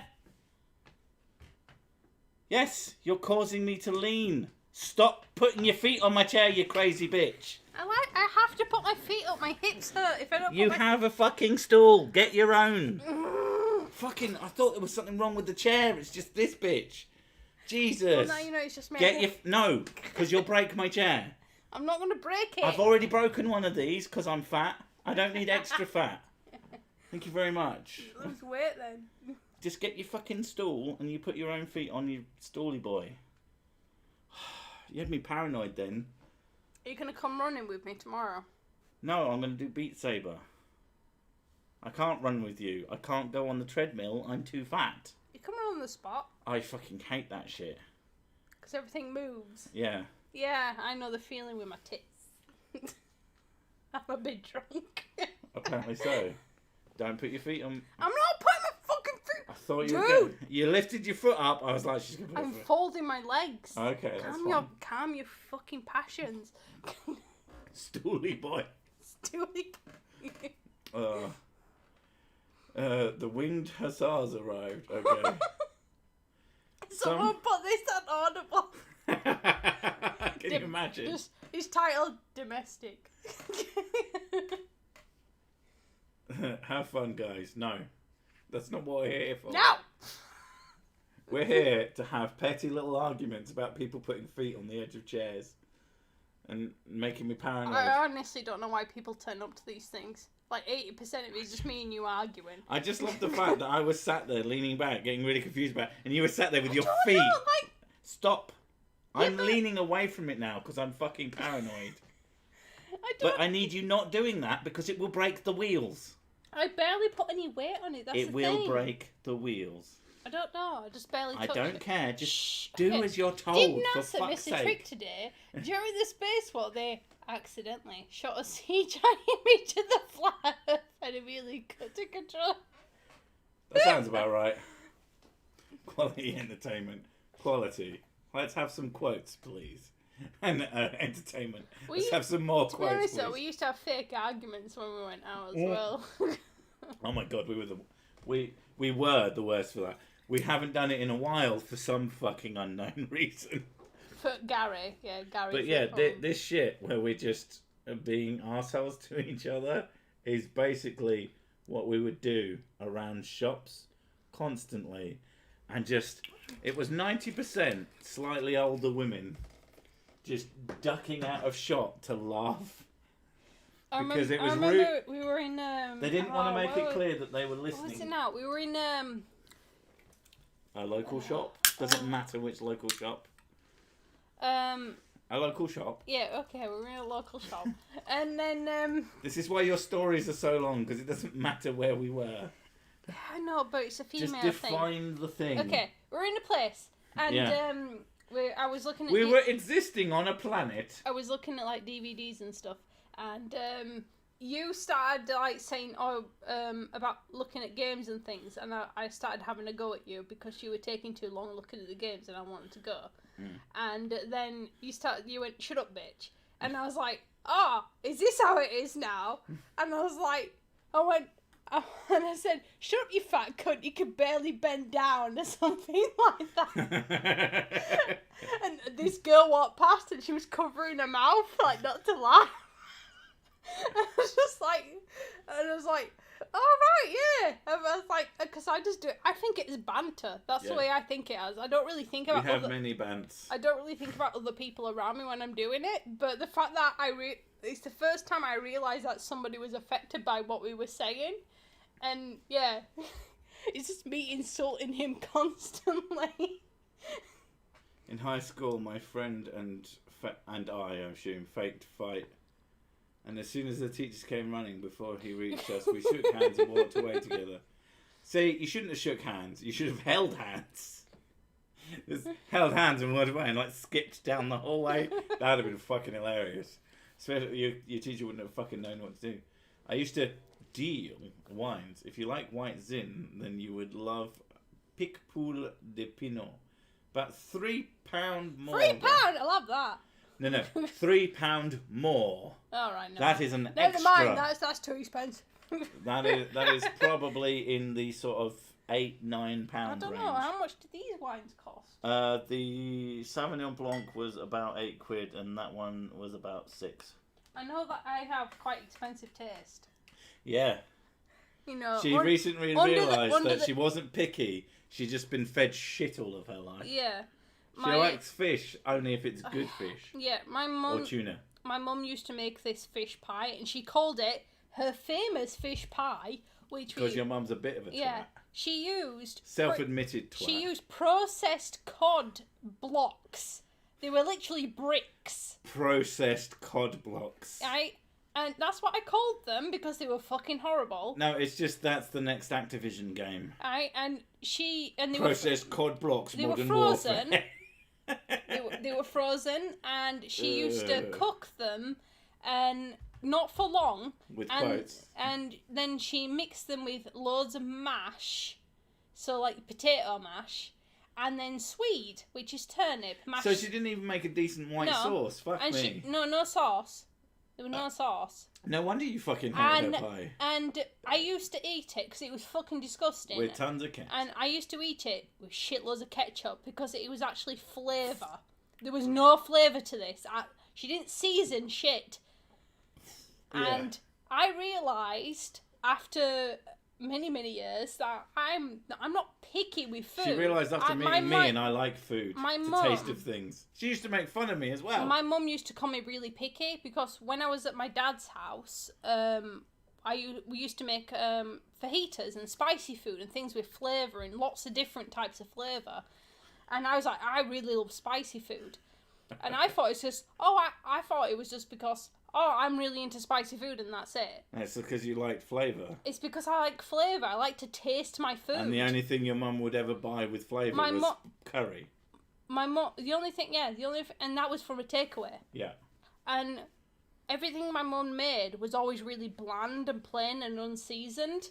And I always thought I'm just really picky. No. And I put it down to me being picky for a long time. And then I realised, no, I like food to taste nice. Like a good adulting trick. If you think that you are picky and you think that you don't like a lot of foods, it's a simple rule and it won't always work. But try an expensive version of the food that you don't like. If you still don't like it, you probably just don't like it. But there's a really good chance you had a shit version. Like my sister used to eat crab sticks. And they're processed and they tasted bland as fuck, and all they tasted was they tasted rotten fish. It's crab with a K. Yeah, they tasted rotten fish to me. There's not an ounce of crab in them. They smell disgusting, they taste disgusting, they taste like... Crab is actually delicious. They were like, they dissolved in your mouth, kind of disgusting. They were really cheap. And I thought, I don't like crab then. Because I don't really like seafood, because of my mum probably. Well, you thought you didn't like seafood, but there's a few things you like. my sister used to eat crab sticks, and I'm like, these are fucking disgusting. I do not like these at all. I'm not into seafood. And I put it out of my frigging way. I was like, right, locked in a box. No, do not like seafood. And then when I met Sick, we went to this to me it's a fancy restaurant. To him it's a normal restaurant. Thanks, Johnny. I've already said it. Carry on your stupid story. And we went to this restaurant, and I was like, I felt really fucking uncomfortable there because to me this is not normal restauranting. This is quite fancy for me. For my mum's birthday? Yeah. Yeah, to me that was quite fancy. To you, it was normal. It wasn't normal, but it wasn't super fancy. To me, like I've been to super fancy. Yeah, I know, but to me that was like that was the fanciest restaurant you've ever been to. Yeah, and it's such a weird perspective thing. But that's where you learnt you liked. But I tried crab there, and I was like, "Oh my god!" I was like, "What?" I was like, "What is this? It's really nice." She went, "It's crab," and I was like, "What the fuck? That's not crab." Well, that's not crab. That's really nice. Yeah. Well, that's the other thing. Fresh food is also delicious. But that's where you learnt that you liked I think it's Pepsi and Amaretto. and Amaretto because Yeah. it tastes like Dr Pepper. Oh my god, that's You so had nice. so many of those. I that have night. many of those. They were really nice. Yeah. But yeah, like I realised that I have a I particular. only eat first class whale tongue sushi. I have a. The I rest have a of the whale feeling has what to be this is thrown like. away. Otherwise, it's not the same. The only way I can put it, I was born with a particular palate which was not suited to the way I grew up. Yeah. Because I thought that I was really fucking picky with my food, but it turns out, like, no, I just like I actually like nice food. Yeah, she doesn't like quavers. Madness. Quavers are fucking dirty. They are delicious, and you are a freak. It's such a No, they're horrible. They're like... Ew, Dr. Pepper. They're like... I have a belief. I understand that Dr. Pepper in America. Well, most places. No, Dr. Pepper in America is different from It's the apparently really nasty. Yeah. Like Dr. Pepper in the UK is like delicious. It's really nice. But This is the thing that that could be wrong. that thing that annoyed me as well is Tizer. Mm. Tizer, when I drank that. The changes. That's just right? the changes when over time. When I was a kid, I drank that, and there was a slight hint of mint in there, and it was like a fruity twist, and then right at the end there was a mint, and I was like, oh my god, this stuff is amazing, I love this. And then they changed the recipe. I'm assuming because they sort of like standardized the recipe to one from over America, and I was like, no, this shit is rank. I fucking hate it. I don't know if Tizer in America or not. I don't probably. know. I don't know. I Iron Brew as well. I hadn't heard it in a long time, to be honest. It still exists, but it's mostly in like Nettos. Not Panda. What? Panda Express. In that a Chinese. Panda Express is a quote unquote Chinese restaurant. Oh right. It's if you go there. That's another thing with me with Chinese food. If you go there and if you understand, like if you are used to real Chinese food and you go there, you'll be like, this isn't Chinese, but it's extremely cheap as well. I think that's one of the things with me is like the reason why I don't like Chinese food is because I don't have access to proper Chinese food. I reckon if I had proper Asian type cuisine, I'd be like, this is amazing. Do you know what? Chinese restaurants are one of the things, one of my little stories about, because I used to live in the south of England, and the north of England is a very different place with a very different accent. Basically, my accent versus Mrs. Six's accent, and she hasn't got the strongest accent, but she definitely has an accent. She used to believe she didn't. Because I'm surrounded by... She's a big thicky bobo. Fuck off, right? I'm surrounded by northerners, and I don't speak like they do. Yeah, but I was like, oh, right, I must not have an accent because I don't sound like they do. Right. But then I met you, and I'm like, fucking hell, I have an accent. Okay. Anyway, when we moved up here as a family, I moved up here with my mum and her fella at the time. And... yeah, we went to get some Chinese takeaway from a local place, and walked in, and there was this tiny little petite, very typical looking young Asian woman, and she said, "Hi, can I order some food, please?" She went, "I love," and I was just like, now I know I am in the north of England. Yeah. It was so fucking weird. It was great. Cantonese or Chinese. In the UK, it's doesn't matter. It's all Chinese. Yeah, we're not very. Unfortunately, it's all Chinese. Like there's specific restaurants which are particularly Cantonese. Like you have to actually seek out a Cantonese restaurant, but collectively, mostly everyone, because. Especially in the north, there is a lot of fucking racist in the north of England. It's really bad. In the north of England, there's a lot of racism, and yeah, I grew up with it. So yay! Sort of in the sort of realms of ignorant racism. Yeah, it's not malicious. It is fucking stupid. A lot of I don't know. Like I haven't spent a lot of time with Southerners. I've only spent time with your family. But to be fair, they come from sort of closer to London. Actually, yeah. Yes and no. Some of them are assholes as well. But I mean, to be fair, as I grew up, I understood that there was more racism around me than I thought. And it just makes me think, holy shit, everyone I know is a fucking idiot. But I grew up a lot around it as well. Like, particularly straight from my family, there was a lot of racism, and that really bothered the fuck out of me. 'Cause, as a young child, I was like, why don't you like these people? It didn't make sense to me. And it always, like, I was very questioning as a child. I always liked to know things and why things. I was always very curious. And it never sat well with me why my stepdad and why my dad and why my mum didn't like these. Fucking hell, dude. Mrs. Six sounds like a How to Train Your Dragon character. Oh god, that's bad because they're supposed to be in Norway, aren't they? I thought they were supposed to be Scottish. Are they supposed to be Scottish? I think they have Scottish I'm accents. not fucking Scottish. You sounded really Scottish then. Was that actually an attempt? I did that on purpose. Wow, you did an accent. High five. I know I'm bad at accents. Well, apparently you can do Scottish. I can do... things I have to get into Scottish by saying Scottish. Say... Scottish. Ochfinach. Where's it? Oh, shit. Ochfinach. Or something. Oh, shit. I can't do Scottish. All I can do is say... this fucking heroin is alright, mate. But it ends up sounding Welsh. It's heroin, it's alright, mate. You can... I'm gonna go glass someone. Thing is, well, right, you with accents is always a little bit better because you have a good ear for accents than more than I do. I can usually understand people. The thing is, I can usually understand people as well. Like, I've had... Almost every northerner I've met has struggled with the Indian accent for some reason. Yeah, that's weird. Do you struggle with the Indian accent? Okay. No. It's very common, I've seen. I had to answer the phone. I don't know, maybe it's because I've had a lot of, a lot of my... Fucking what? a lot of my friends in school were Asian, as in Muslim, Middle Eastern. And a lot of them had accents. That's the thing you've got. If you're American...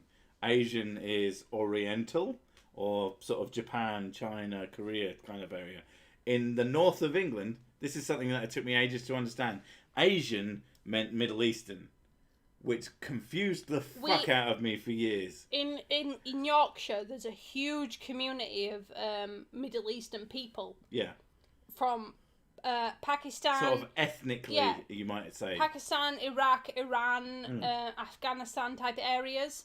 And, yeah, there's a huge community in the north. I think that's mostly because it's cheaper to live up here. Yeah. And that makes sense. And there's a huge community up in the north of it. And so I've grew up a lot around Asian people. And to me, I've had Asian friends, and it's sort of become a thing, like, I've got used to their accents, and it just never bothered me. And it's just like, yeah, they're speaking English, I can understand them. I don't know, a strong Indian accent. And then there was I'm talking about a call centre accent. As in... No, that didn't bother me either. But I'm not saying I think it's sort of a transitional thing, because like I had a Thai friend. Maybe it's because you're younger. Like I had a Thai friend in high school, and she was quite standoffish at first because she didn't speak particularly well English, but I understand her well enough, and I was like, as long as I can understand kind of what she's saying, that's all that matters. Well, if you're a decent person, you just listen harder. Yeah, I just listened. That's all I did, was just listen. Yeah. And if I didn't really understand what she got, I got her to explain a little bit further. Yeah. And then I fully understood what she meant. And the amount of people, she was the only Thai person in my school, so the amount of people that just sort of dismissed her, they didn't try to pronounce her name. The only English accent I have ever failed to understand was thick, rural Scottish. Yeah. It was fucking gibberish. The guy just... I worked as a barman for many years at my mum's pub, and this guy walked in. They were all part of this group for something. I can't fucking remember what it was. But this one dude was the Scottishest person you've ever heard in your fucking life. And he asked me, do you buy anybody? And I was like, I'm really sorry, I didn't understand that. Could you repeat yourself? And he's like, do you anybody? I was like, oh fucking hell, this is bad, this is embarrassing. I'm pretty good with accents, but that was fucking nonsense. And he repeated himself for a last time. Same fucking thing. And I said, I'm so sorry. I literally have no idea what you're saying. Could you point at what you want? And he pointed at the orange juice. Did too. Like I was a fucking idiot. And maybe I was. Maybe I fucking was. But I had no... And he didn't come back up for any other thing. Because obviously the man wasn't a fucking moron. He knew that I wasn't going to... But he was asking for 2 bottles of orange juice. But it was gibberish. It was the strongest fucking thing. Simon, I taught myself a little Chinese. Chinese is fucking difficult. It's very different from speaking... Yeah, it's extremely different from... It's very... from speaking English. The fact that you not just English, just no, like, the fact European languages. Like, the fact that you've got to learn a new language straight off, but then you got to learn the tonal differences as well in that language... Well, the way it functions is different like, as well. It depends how you say it. That's the thing. Like, you can say something, and it makes a completely fucking different sound. And it's just like, that's next, like, Mandarin is next level language. I can't fucking do it at all. I know a little bit of German, and that's about it. Well, I mean, to be fair, there's no such thing as Chinese. It's Mandarin, is like the main one that is spoken most places. Mandarin is the collective language that China decided to have so that multiple different cultures could understand each other, and it became a universal language within China. Old English is very close to English. Yeah. It's just without any defined spellings mostly. Yeah, it's mainly Old English. With English, the thing with English is spoken English is probably closer to Old English than written Old English is to English. English, as I understand it, the way that English did it was saying what sounds nice and what looks nice. That's how it became. It's like the standardized spelling. I think of it like a song. Sorry, it caps. I like having that shouted at me. The standardization of English became what looks nice, and that's basically what it came down to. What looks nice on paper. So, which is why we have really weird spellings. And I've noticed this when talking to the kids, like trying to get them to spell things, and they're like, they give me this weird look, like it doesn't look like it would be spelled that way. Okay, just completely off topic, but Godzilla. I know French quite well, but I'm French. I'm probably cheating. If you only know it quite well and you're French, that's pretty bad. But D Rabbits is also French, and this is the weirdest part of living on the internet. Is especially as a quote unquote famous person, is that people will speak to you in your native language, and there is no accent. So if a French person talks to you in English, you can usually tell. Yeah. But if they talk to you in English, you've got no fucking idea. No. They don't affect their fucking typing. Because I D&D with majority of my D&D people are foreigners to me. We've got mostly German. We have American, loads of Germans, a Norwegian, and we all speak English when we're doing D&D, and. Godzilla's not denying that he's bad at French. It does feel like sometimes it does feel like they're catering towards me and the American when they're speaking English, and there's like, but I get it because they can speak English very fluently. The chances are that if you're speaking to multiple people, they're doing it. That if they're going to know a second language, it's English. It's out of courtcy. It is. That is a privilege, a genuine English-speaking privilege. I have actually asked them, "Do you think in English or German?" Maybe German. And one of them, Cookie, she thinks in English because she lives in England now. She's lived in England for a while as well. Yeah, she has lived in England quite a while, and she finds herself thinking in English. But pardon me. The ones who live in Germany say they think in German half the time and they think in English half the time, and that's interesting. Yeah, it's a weird crossover, and because they speak English quite a lot, so we meet up every week to do D&D. So he speaks English every week. I thought you said spink English. And oh god, like some of the stuff, like they do try and teach me. The thing is as well, one of them is from Bavaria, who's the if people watch my stuff, he's the DM. He's Kerp, and he's from Bavaria, which is the south of Germany. And isn't it the biggest part of Germany? It is a huge part of Germany. It's massive. Basically Germany. It's a huge part of Germany. And damn it, I've got hiccups. One of the things Scare about... me, chat. Oh God, don't scare me, chat. Never mind. Think about that is being in Bavaria, the way he teaches me German is very different from how not normal German is. In northern Germany, they speak a very different dialect, and it's one of the weird things. Team Skeptic is here. It's one of the weird things when you come into learning a new language, is realizing that there is actually different dialects with the same language. And it's like, well, yeah, that makes sense, because we have different dialects, so then they would have different dialects. You feel like English has the most varied dialect. I mean, I've heard that English has some of the more varied dialects. Yeah, it changes from town to town, though. Whereas in Germany, it changes from region. Well, it's not just that. In Germany, it's region to region.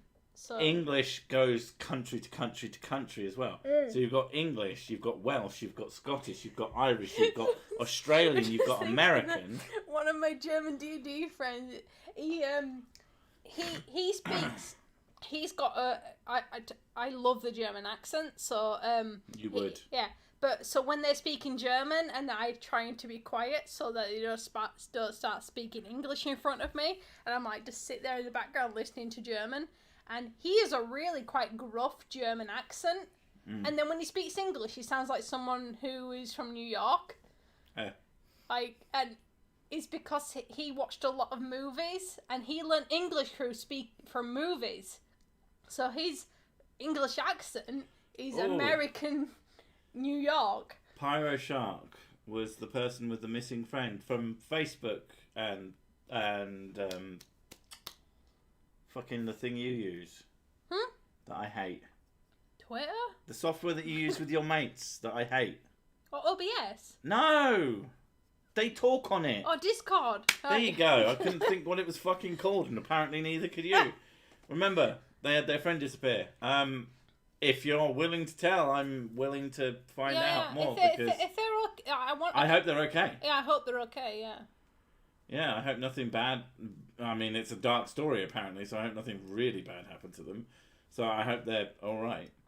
Yeah, Australians do go up at the end of the sentence. Everything sounds like a question, yeah.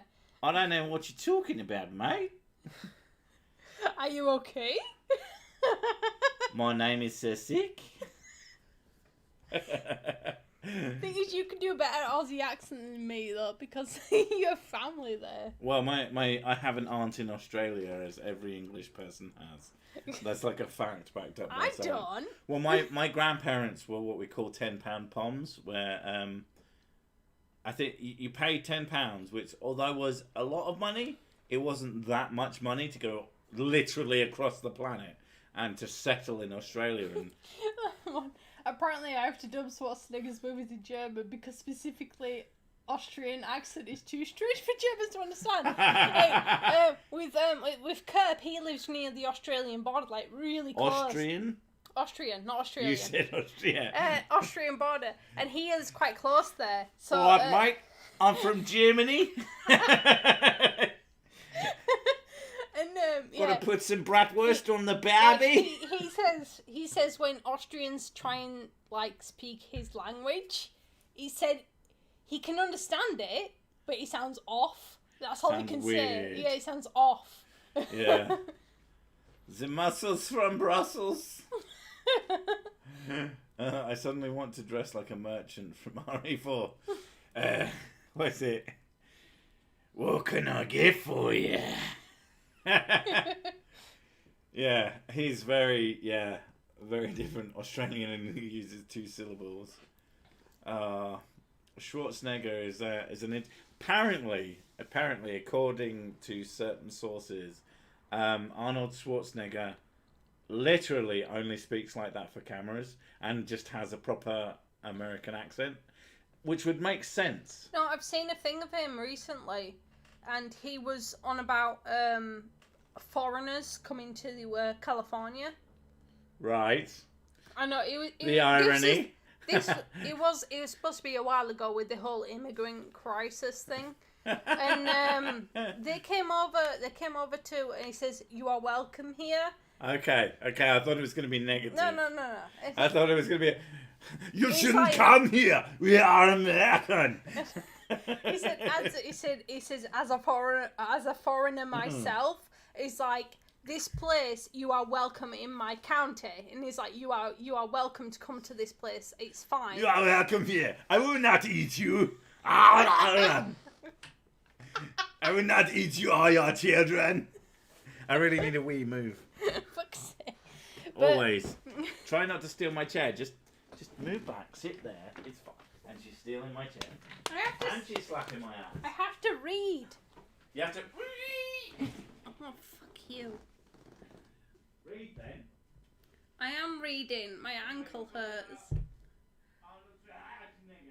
Yeah, apparently he was saying how immigrants from Mexico were welcome to his county or something, or is California classed as a country? Practically is. But he was saying they were welcome into his state, and how immigrants should be welcomed into the US because a lot of the time immigrants is the thing that made the US the way it is, like with builders and and farmers and things like that. And yeah, and I thought it was fantastic the way he approached the subject, and the fact that he was an immigrant himself and he can make the way he is now. And you could tell that he was putting on a bit of an accent when he did it. He's like, he was sort of, he's getting there, he's quite old. And you could tell he was sort of like trying to keep up the persona of Arnie when he was doing it. Yeah, it's quite cute. The fact that he feels like his persona has effort, like he has to muster up the effort in order to do something like that. You can appreciate the game, and it is really sweet that he would do something like that. Okay, here we go. I got permission to tell her now ex-boyfriend has organised a little trip to get away from all the COVID stuff and organised a trip to his uncle's beach house, turns out. Oh, okay. So that's a start. Yeah, so it wasn't that bad after all then. I mean, they said it was a dark story, so I feel like it gets worse. Okay. But it's at least interesting. Like, unfortunately, other people's dark stories are interesting. It cannot be helped. Arnold Schwarzenegger. That's the thing about Arnold Schwarzenegger. Someone's talking about him, his bodybuilding business doing building stuff. Arnold Schwarzenegger started with a fortune. He was a wealthy individual when he entered the country. There's a reason he did so well. But the hilarious part was that he had all these bodybuilders with him. Like, most of the year we don't make any money because there aren't any competitions. So he started a building business like sexy people. Oh yeah, and you know what? We don't need that much money. We'll just undercut the competition. No fucker hired him. And he was like, oh fuck. Okay, we'll sell it as European, as they said. We're European builders and we'll double the price, and it just fucking exploded. To be honest though, and that's how he made even more goddamn money. Coming from a position of a bi person, I guess, but having very well built and sculpted men doing hard labour around me, yes please. Does that appeal to you? Even though I don't like six packs. You don't like the six packs, but no. if you had a bunch of Hathor Bjornsons, with his. Oh my god. Because World's Strongest Man, there's not a six pack in that place. They are fuckers all with barrels, but they are built. And she fucking watches World's Strongest Man. World's Strongest Man is amazing. And you've got to watch her hands. Because they will disappear down the pants. She is so horny for that shit. Fuck you. Only because it's true. I appreciate pure strength. I think six packs is fake strength. Like, six packs only come from being skinny. The way I see it is, right? Or underweight. Yeah, you are underweight. You're working out and you're underweight. Yeah. That's the way I see six-packs, but I can appreciate a proper pure strength. You've got the keg going, you got the pecs going, you got huge arms, and you're lifting fucking boulders. And I'm like, oh, fuck. And I'm there just doing that normally, and she ignores me, but other people do it, and it's just like... Fuck you. I want to see you do the Atlas. You'd fucking fail. I could do it. No, you could. No, I'd disappear. I'd come back. I'd have one of those tiny little fucking diggers. Beep, beep. There you go, bitch. Fuck you. I was going to say... Six packs. A six-pack is just a single barrel. Watch your language, everyone. I'm an 18-month old man. They won't remember. It's fine. Fuck you. Watch your language. They weren't 18 months. They won't fucking remember. It's fine. Yeah, just say to your 18-month-old, fuck. Get it all doesn't out. matter. All you need to do with 18 months is say in a really nice tone. You go, fuck you. Oh, you do fuck you. What you amazing. Oh, you just fucking threw up on me, you little bastard. Oh. Yeah, and they don't care as long as you say I'm so fucking annoyed right now. It's all about the tone. Oh, and it smells of shit. Excellent. Bastard. Six keg pack. Oh yeah, that's my belly. It just 6 kegs, and then you combine them into one big keg, and that's me. He has a bit of a slight overhang, but it's not compared to other people I've seen. Oh no, I don't have a drooper. No. I have a shelf. I can see his penis. It's fine. I have a belly shelf. I can see my own penis. And as long as I stay at that level and no beyond, I usually drop down. Basically, summer, I'll drop weight. Yeah, you do. And then it gets back into winter and I gain weight, and it's the same fucking every time. But I'm not one of those fuckers. Like, I can sit in my chair. To be honest, I've noticed that with both of us, we tend to maintain. Yeah. We will never be those people who have to be craned out of bed. Fuck that noise. No, I can get up and do shit. It's fine. Like, I'm sorry, but if you get to... There's more going on in your life than just... Well, there's this woman that I saw, and she was like, oh, I'm really overweight, and she was quite obese. She was like, This is weird. I don't know, I'm not good at converting, but she was like... Really fat. She was like 360 pound or something like that. Did they have to cut off the side of their house? No, but she was quite big. Wait, is this the bitch who snapped her legs? No, okay. Not that one. But she would sit there and she would get KFC for breakfast. Oh man! And she got. That sounds amazing. Man. Yeah, no, but she got multiple burgers. It sounds amazing. Right? You just don't do it.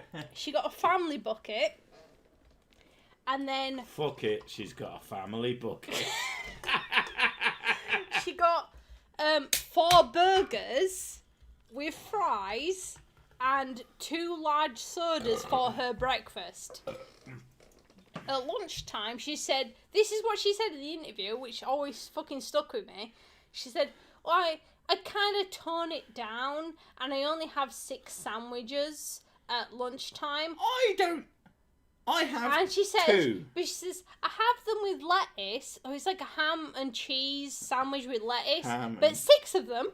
For lunch. Let me cheat. She has layers and layers of ham and layers and layers of cheese. She came out with a plate with 6 sandwiches on there. She has Scooby snacks. Yeah. Yeah, okay. And then after that, she says she has... Burgers from KFC, Nanny. Then she says she has, like, food at lunch. Chicken burgers. She has food at lunch. Like, he's usually a Chinese, she said. So she'll have a Chinese lunch, but then she'll wake up at, like, 1 in the morning and then want food. So she'd go out and get food and bring it back and have snacks. Here's what you do. Or she'd have leftovers that she had in the fridge. Both me and Mrs. Six, sometimes it'll be 1 in the morning. I'm playing Assassin's Creed at the moment to put her to sleep. And she'll go, babe, I would love a fucking burger right now. And I'm like, no. A, because I don't want one right now. If she says that when I do want one, it's yesterday. like, ooh. I get cravings. When I want one, that becomes hard work. If I've already spoken about this, but SAD, you get cravings with SAD. It's usually for sugar. Proper cravings too. It's a craving. It's not just like, oh, I kind of fancy this thing. It's like, you need to eat this now or you will die type feeling. And you need to understand cravings to get a real craving. And if you've ever felt, when you've really, really, really wanted something, that times 10. That's what she gets. And I get that with, it's a part of my SAD, and I crave sugar and I crave carbs. That's the only things and yesterday was noodles.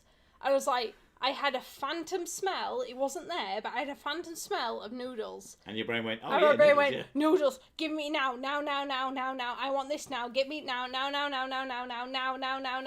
that's all it is in my head, is constantly just that noise all the time. The fun game is she'll get something like that for pizza or something like that. It's pizza. No. It's usually pizza because cheese. Because just... It's not the cheese, it's cheese and bread. It's cheese und Brot und Tomat. Tomat. I don't fucking know what the German for tomato is, but I bet it's close to tomat. It's either tomat or it's something insane. Let me have a look. Now she has to have a look. I have to look. If I'm right about tomat, someone owes me super chats. I just know Tomato in German.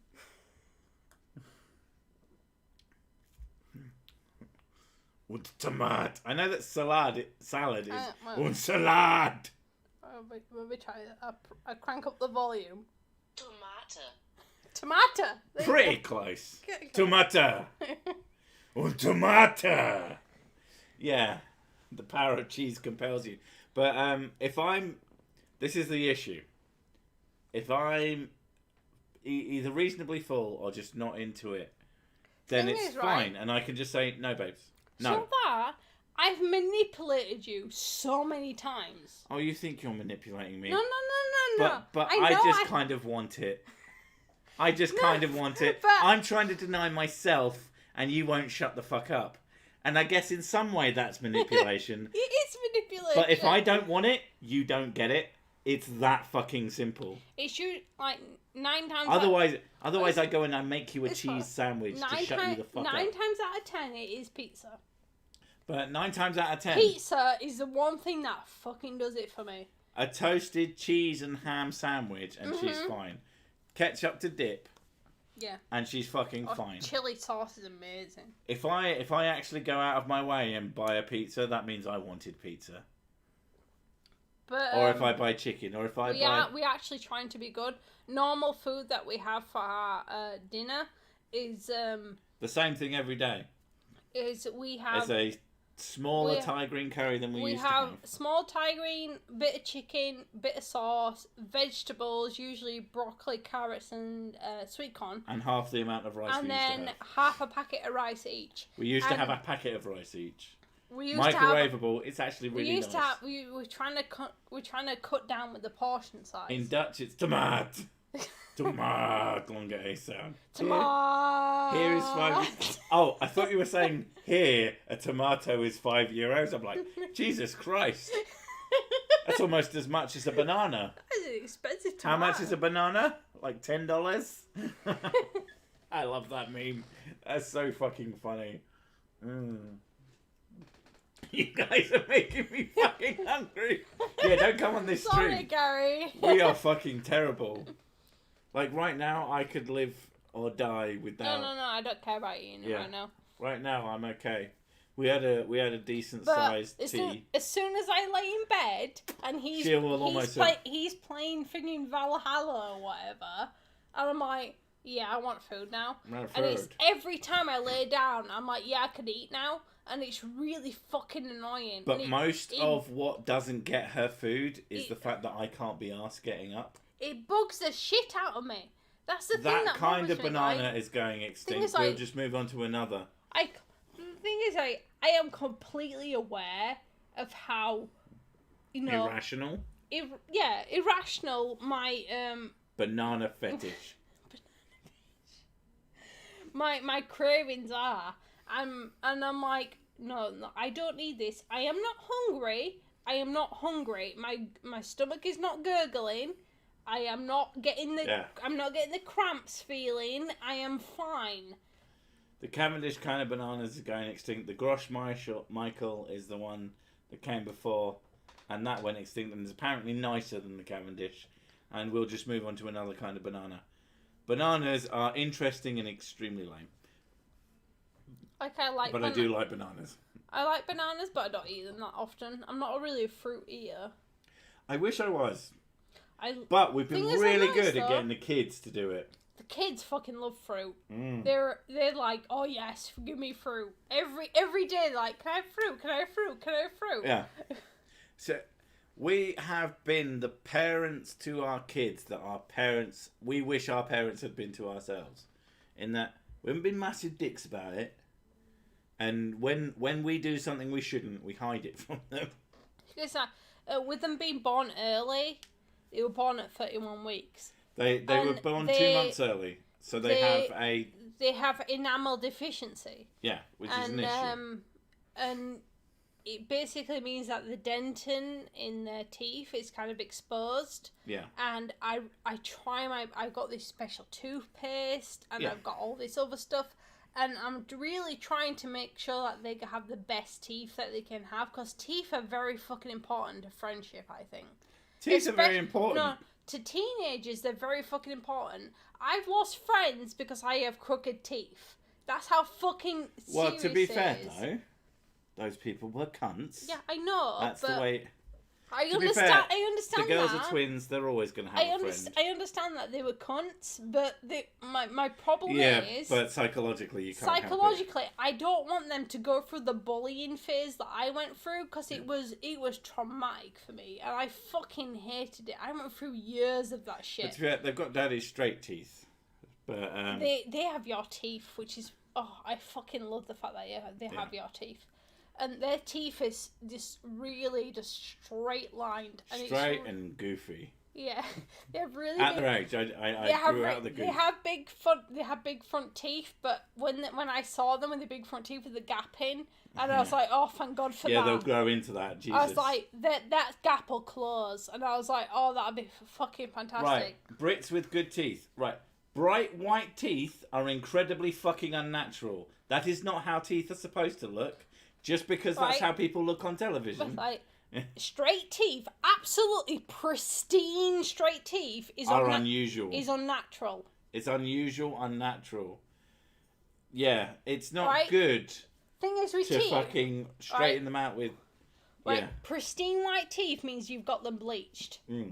That is not natural. Basically, most of America looks like Ross from that one episode of Friends. Yes. It's creepy. British teeth. I get why you think that. I've actually seen this as well, though. There's British people actually have better dental care than Americans do, in terms of the fact that British dentists don't give them unnecessary care that they do not need for their teeth. Care. Like my teeth are crooked. No offense. Right? But your country is crazy. You must know this. I'll put it this way. QAnon exists there. I'm putting it like this. I sucked my thumb.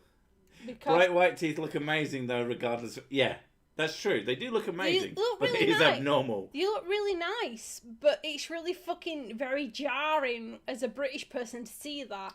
I like that. Bright white teeth are weird, but I live in the US. They are required by law. Unless you're on meth. My point is like, my dentist, he's basically been there since I was born. I've been with him since I was born. He's fantastic. Sorry. And he's a really good dentist. And he told me, and the reason why I didn't become so fucking self-conscious about my teeth is because, I have all my teeth. I have every single one of my teeth, including my wisdom teeth. I have a full fucking set. And he said to me, don't be worried about how they look. Teeth are not there to be looked at. They're there for a fucking use. They're there for eating. Yeah. Okay, so ignoring whatever the fuck you just said. Pyro Shark's... We missed Pyro Shark's story. Like the assholes that we are. I know, we're a bit drunk, sorry. So, part 1. Her now ex-boyfriend had organised a little trip to get away from all the COVID stuff and organised a trip to his uncle's beach house, turns out. Okay. And then... Am I scrolling too fast or am I scrolling... I don't know. You're probably scrolling fast. There we go. Okay, that's the first bit. We've got to scroll slowly. Slowly. There you go. No, that's part 3. I knew I'd fucking scroll past. Oh, there we go. Turns out that the huge bag of tiny dicks stole her passport. Oh my god! And tried to take her away to some weird ass shit. I don't know what. I'm assuming yet. Deleted all of her contact stuff and tried to make her disappear. Holy shit, dude. Fuck! Calm down. That's She bad. is fine now and somewhat in hiding. Everything is okay, and he got caught by the police. Holy fucking Christ. Fuck that dickhead! Oh my god! Yeah, character limit and shit. And then he mentioned... I just saw... Oh yeah, long story short, my friend was nearly kidnapped out of nowhere. She is fine now. Thank fucking Christ, because that was some close ass shit. That is That's scary shit. that is fucking terrifying. We have 2 girls. We have 2 girls who are probably somewhere. Thing is, right, our girls. My girls. But Fuck this guy who he just is just a fucking sperm They're donor. mine. I carried them. They're mine. And Yeah, whatever. It's got my name, bitch. they are gorgeous. They have really Tall, skinny ass. They're really tall. They're really slim. Blue eyes. They're blue eyes, gorgeous brown hair. They have a and perfect combination of they our hair are- types. My skinny bastard hair, your thick bastard hair, Yeah. into actual proper normal human hair. And they're very sociable. They're very friendly, and they're very open-minded. They're gonna grow up to be the life of the party, Considering they're nearly and that 8, terrifies me. considering they're nearly 8-year-olds, they are very open-minded. Yeah, they're very sociable. Yeah, we try to teach them to be very open-minded about things, and They will converse with us about the fact that everything. The fact that I think that's normal for their age. the fact that they're like that is. It kind of worries me in a sense because they have a very naivete to their personalities. It's almost like they're 8. No, but at 8 years old, I was way more fucking cautious than they were. True. And I was doing this today actually. I was teaching them self-defense. Yeah. And I was we occasionally teach them how to fight. My sister did karate when she was younger. My And sister did Fighty Boys. yeah, and she was quite good at it, to be honest. She got to purple. Except as soon as she tried it on you, and then you just sat on her. My sister got to purple white stripe belt in karate, and which is quite good. And Even at that point, did you still just sit on her as soon as she tried anything on you? She said, "I want to spar with you," and I was like, "Why?" And she was, "I need an opponent," and I was like, "Okay." And I fought with her, and I'm a lot bigger than my sister. I'm muscly more bigger than her. I'm bonely structure more bigger than her. And I just sat on her. She's got a bigger boner than her sister. And she can't. I was like, I pinned her down. I was like, "Get out of this, bitch!" And she's like, "No, I can't fucking get out of it." I was like, "Well, there's your problem, isn't it?" But I've been teaching my kids some basic self-defense, like deflecting and what to do if somebody tries to punch you, like, you know, putting your the main thing we've taught them though is that if someone wants to fight you, run away. Run away. That's the first thing you do. Run away. And people who think that that's an issue are dickheads who want to fucking beat people up for no reason. If someone wants to fight you, you get away and you find someone of authority. The first thing I told them, I was like, if somebody tries to hurt you, because you're gypsies, for fuck's sake. We don't want to turn them into, what is it, pikey boxing champions, so that they're harder than a coffin nail. No, I told them if anybody tries to hurt you in any way, first thing you do is run away. Yeah. If you can't run away, then you defend yourself. Yeah. If you can't defend yourself because that person is bigger than you, then you curl yourself up in a ball. I went, and I showed them how to do the ball position. And I went, after that, they will lose. I went, you all you need to do then is resilience. I went, you need to stay as hard as you can, keep your muscles tensed. I went, and you will stay the way you are, and then they will lose energy. After they lose energy... That's the other one. Punch them in the genitals. After they lose energy, run. Yeah. I haven't taught them punching in the genitals yet, because...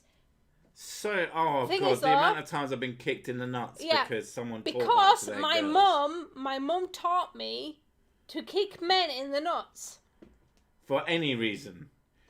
After knowing Mrs. Sick for about 3 weeks. My mum told me... We were play fighting and she kneed me in the testicles. My mum said if a man hurts you in any way, you have to kick them in the balls, and it's an... She was hitting me, so I grabbed her to stop hitting me, and she kneed me in the nuts. And I was very mad. I've come to the terms with the fact that it's an instinct to do that, because I was taught it at a young age. Like, but it's a safety feature, it's wrong. You shouldn't do that.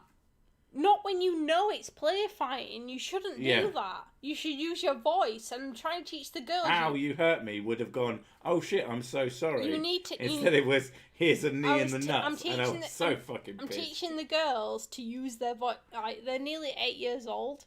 And to be honest, I think 9, 10... That's my purse, I don't know you. That's how he defeated Cell. It's like 9, 10 years old, I think is appropriate time to learn about sex education.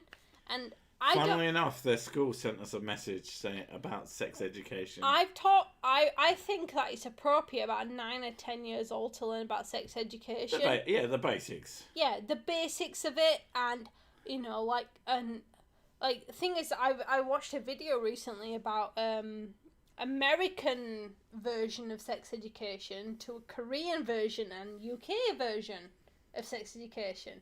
I assume that their versions are baffling. European, not UK, European. And but I don't know if they showed American, and the American was really basic, and they also showed an Asian one, which is Indian. An Indian version it was a parody version of what Indian sex education was, but it was basically black bars over everything, and I was like, oh my god, is that how bad it is? I was like, Jesus Christ, yeah. I remember my first sex education video, and I just remember how big the mum's tits were. That's all I can remember. I knew that. Like, this shows between the genders, because I remember my first sex education. Schlong. I was 13 years old, and I was like, right. I was way younger than that. I knew it was a sex education class, and I was like, right, I need to pay attention because this shit is important. But maybe that's just my mindset. At 13, we were just putting condoms on our hands because it was hilarious. No, I didn't do that. But we were sat in the class, and there was this really anxious biology teacher. She was my biology teacher, and she belonged to you. She was really fucking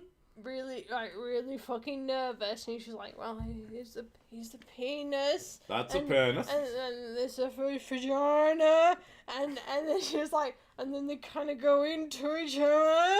And, that's hilarious. And I was like, oh my god. And the thing is, like, the boys in my class, I didn't go to the best school, pissing their pants laughing. They were laughing their fucking tits off, and if they had tits, and they were what? I need to go for a wee-wee. Okay. And you're talking about something, so I can just go past you.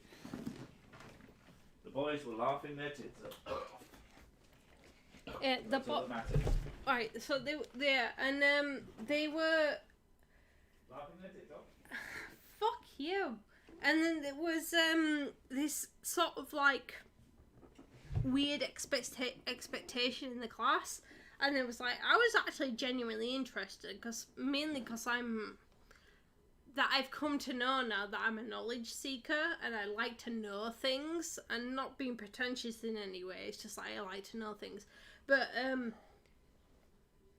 the teacher was actually informing me about sex, and I was like, 13-year-old, not a fucking clue, because I've already gone through my previous shitty sexual childhood experience. I was like, wow, I can actually know what sex is actually like. And I went through that, and the entire time through the class was just the boys laughing and making shitloads of fucking noise and making vagina jokes and shit like that, and I knew nothing, because half the time the teacher was just telling them off. And it pissed me off because I didn't learn anything. I learned the bare basics of what sex was, and that was it. And we only got one lesson. We didn't get any fucking thing else. Yeah. It was just one fucking lesson, and that's what pissed me off about the sex education. I think, to be honest, sex education in the UK is probably going to be improved since when I was a kid. One assumes. But I'm hoping, like, I think 10 years old should know this shit before they start becoming teenagers. Yeah, I think reasonably robust sexual education should be expected. Like, I don't like, there's the whole fucking sort of extreme American conservative idea of... I see, this perfect thing that I've seen was big penis. Well, yeah, but I've seen this. She's seen a penis. She knows a thing or two. Fuck you! There was this Swedish thing. Okay. It's really good. There was a man and a woman, and they were stood next to each other, and it says, these people really like each other. They think they love each other. That's what it said. They think they love each other. But so, as we know, as Swedish people, there is no such thing as love. Only spliff. That's Dutch. Sorry. All right. Apologise. Next was the man and the woman naked next to each other, and it says, now they're ready to consummate their thoughtful love. And then it goes to Dwayne "The Rock" Johnson smashing toys together until one falls off the table. And then it was a picture of a man on top of a woman penetrating her. Hot. But not like in like a really graphic way. It was just very, very... very diagram. Yeah, very diagram. Very Egypt type diagrams. and it was a woman, and it says, they are now making love because they think they are in love. That's what it said. Because they think they're in love.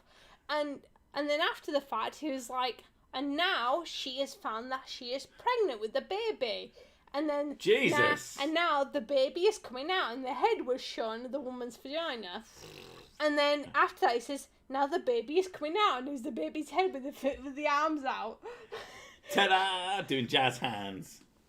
I was like, that's so fucking simple. A little bit over simple, then. No, but for 10-year-olds, I guess. Thing is, like, I should have known that before I was 10.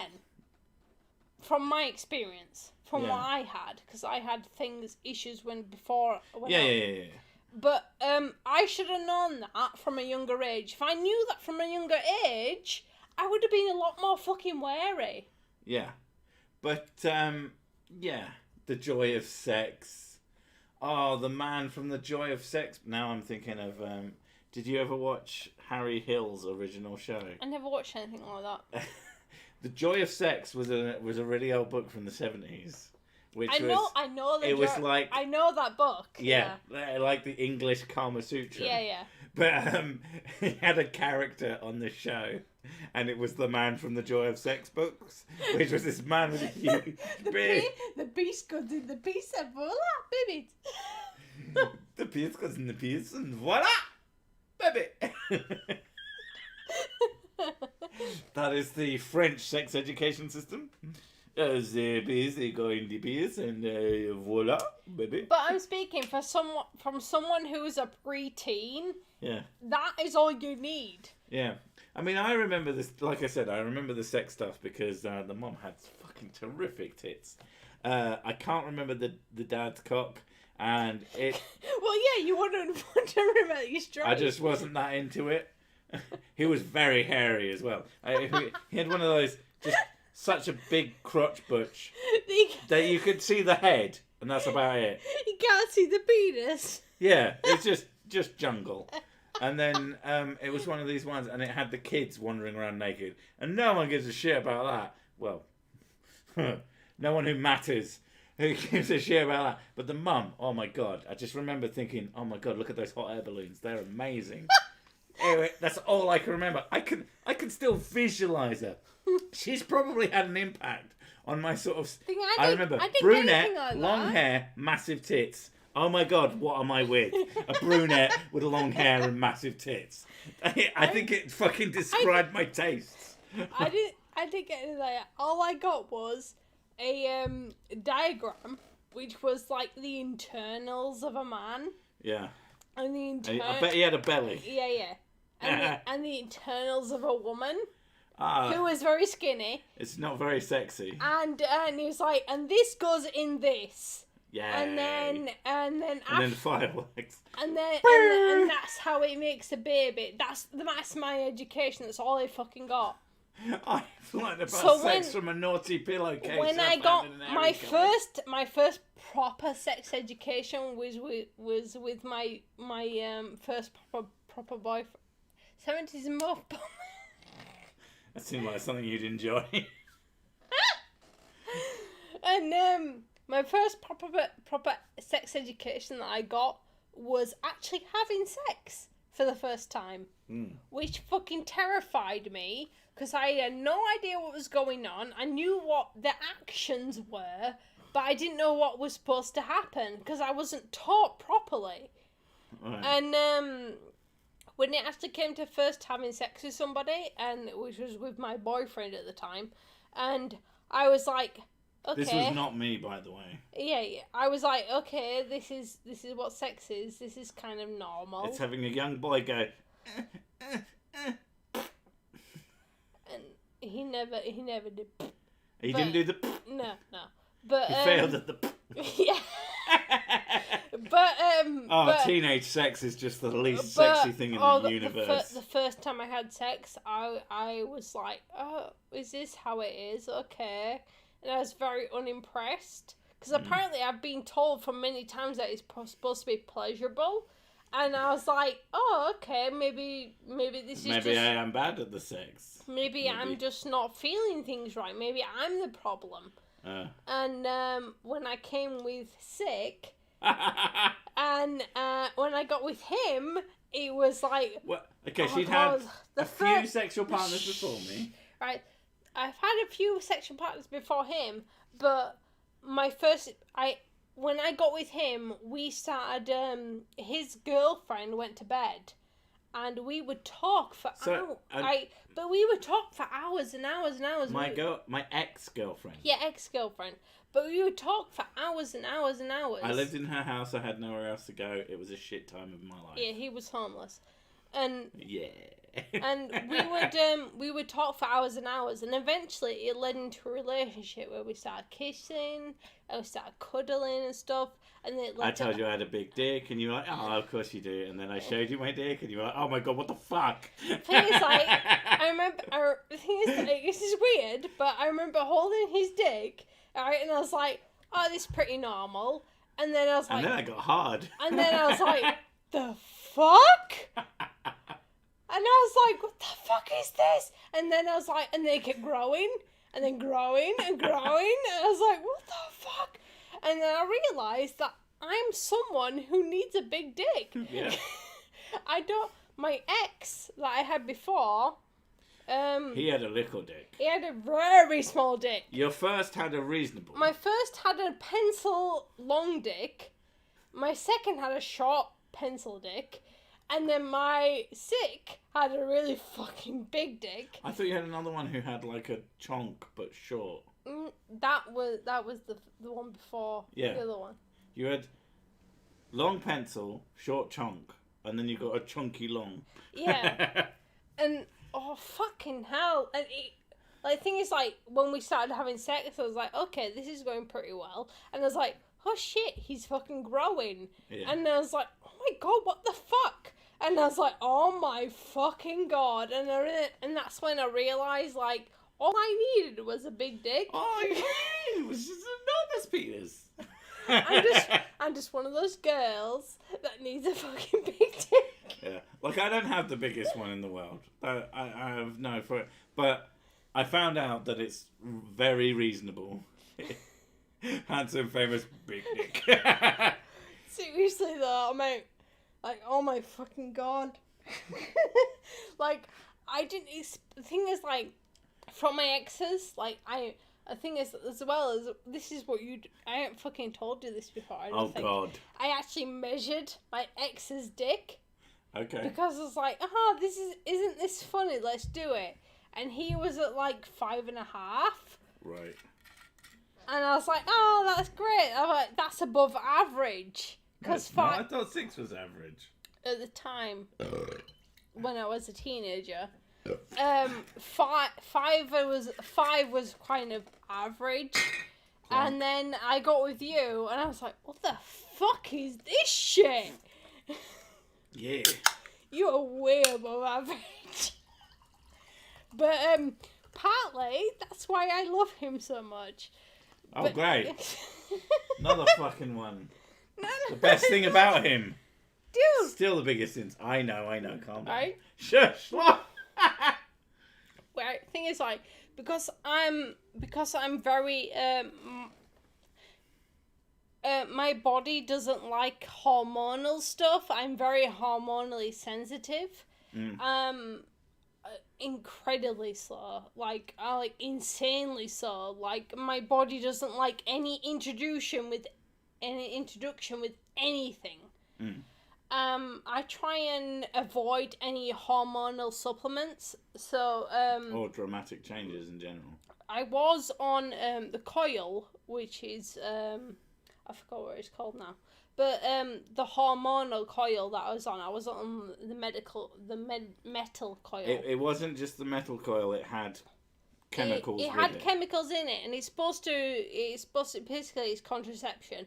And I tried that, and it made me miserable. And I'm very... Not as badly as the one where they slice your arm open and inject things. Because that turns you into an asshole. The thing is, I tried the pill that made me an asshole. I was so fucking angry on the pill. You tried the inserted pill, on the pill, it's basically the same thing. On the pill, I was raging. On the implant, I was less raging, but...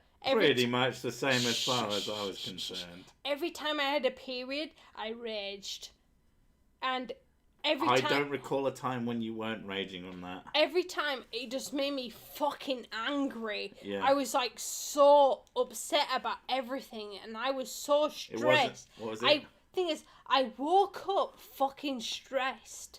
And when I was on that, I was in the middle. I was doing laundry, and I took the laundry off the towel rack, and I folded a towel, and it was so fucking simple. I was like, folded towel, it's okay, and I was like, the edges of the towel didn't line up, and I fucking went mental, and I threw the towel across the room. I was like, you fucking asshole! I was like, what the fuck is wrong with me? Forget me telling her. I was like, you told me like multiple... I told you repeatedly. Yeah. That you're kind of an asshole at the moment. But that's the thing. I was like, an understatement. I was folding a fucking towel. And it made me ragefully angry. And I was like, what the fuck is wrong with me? And I realised it's because I'm on the implant.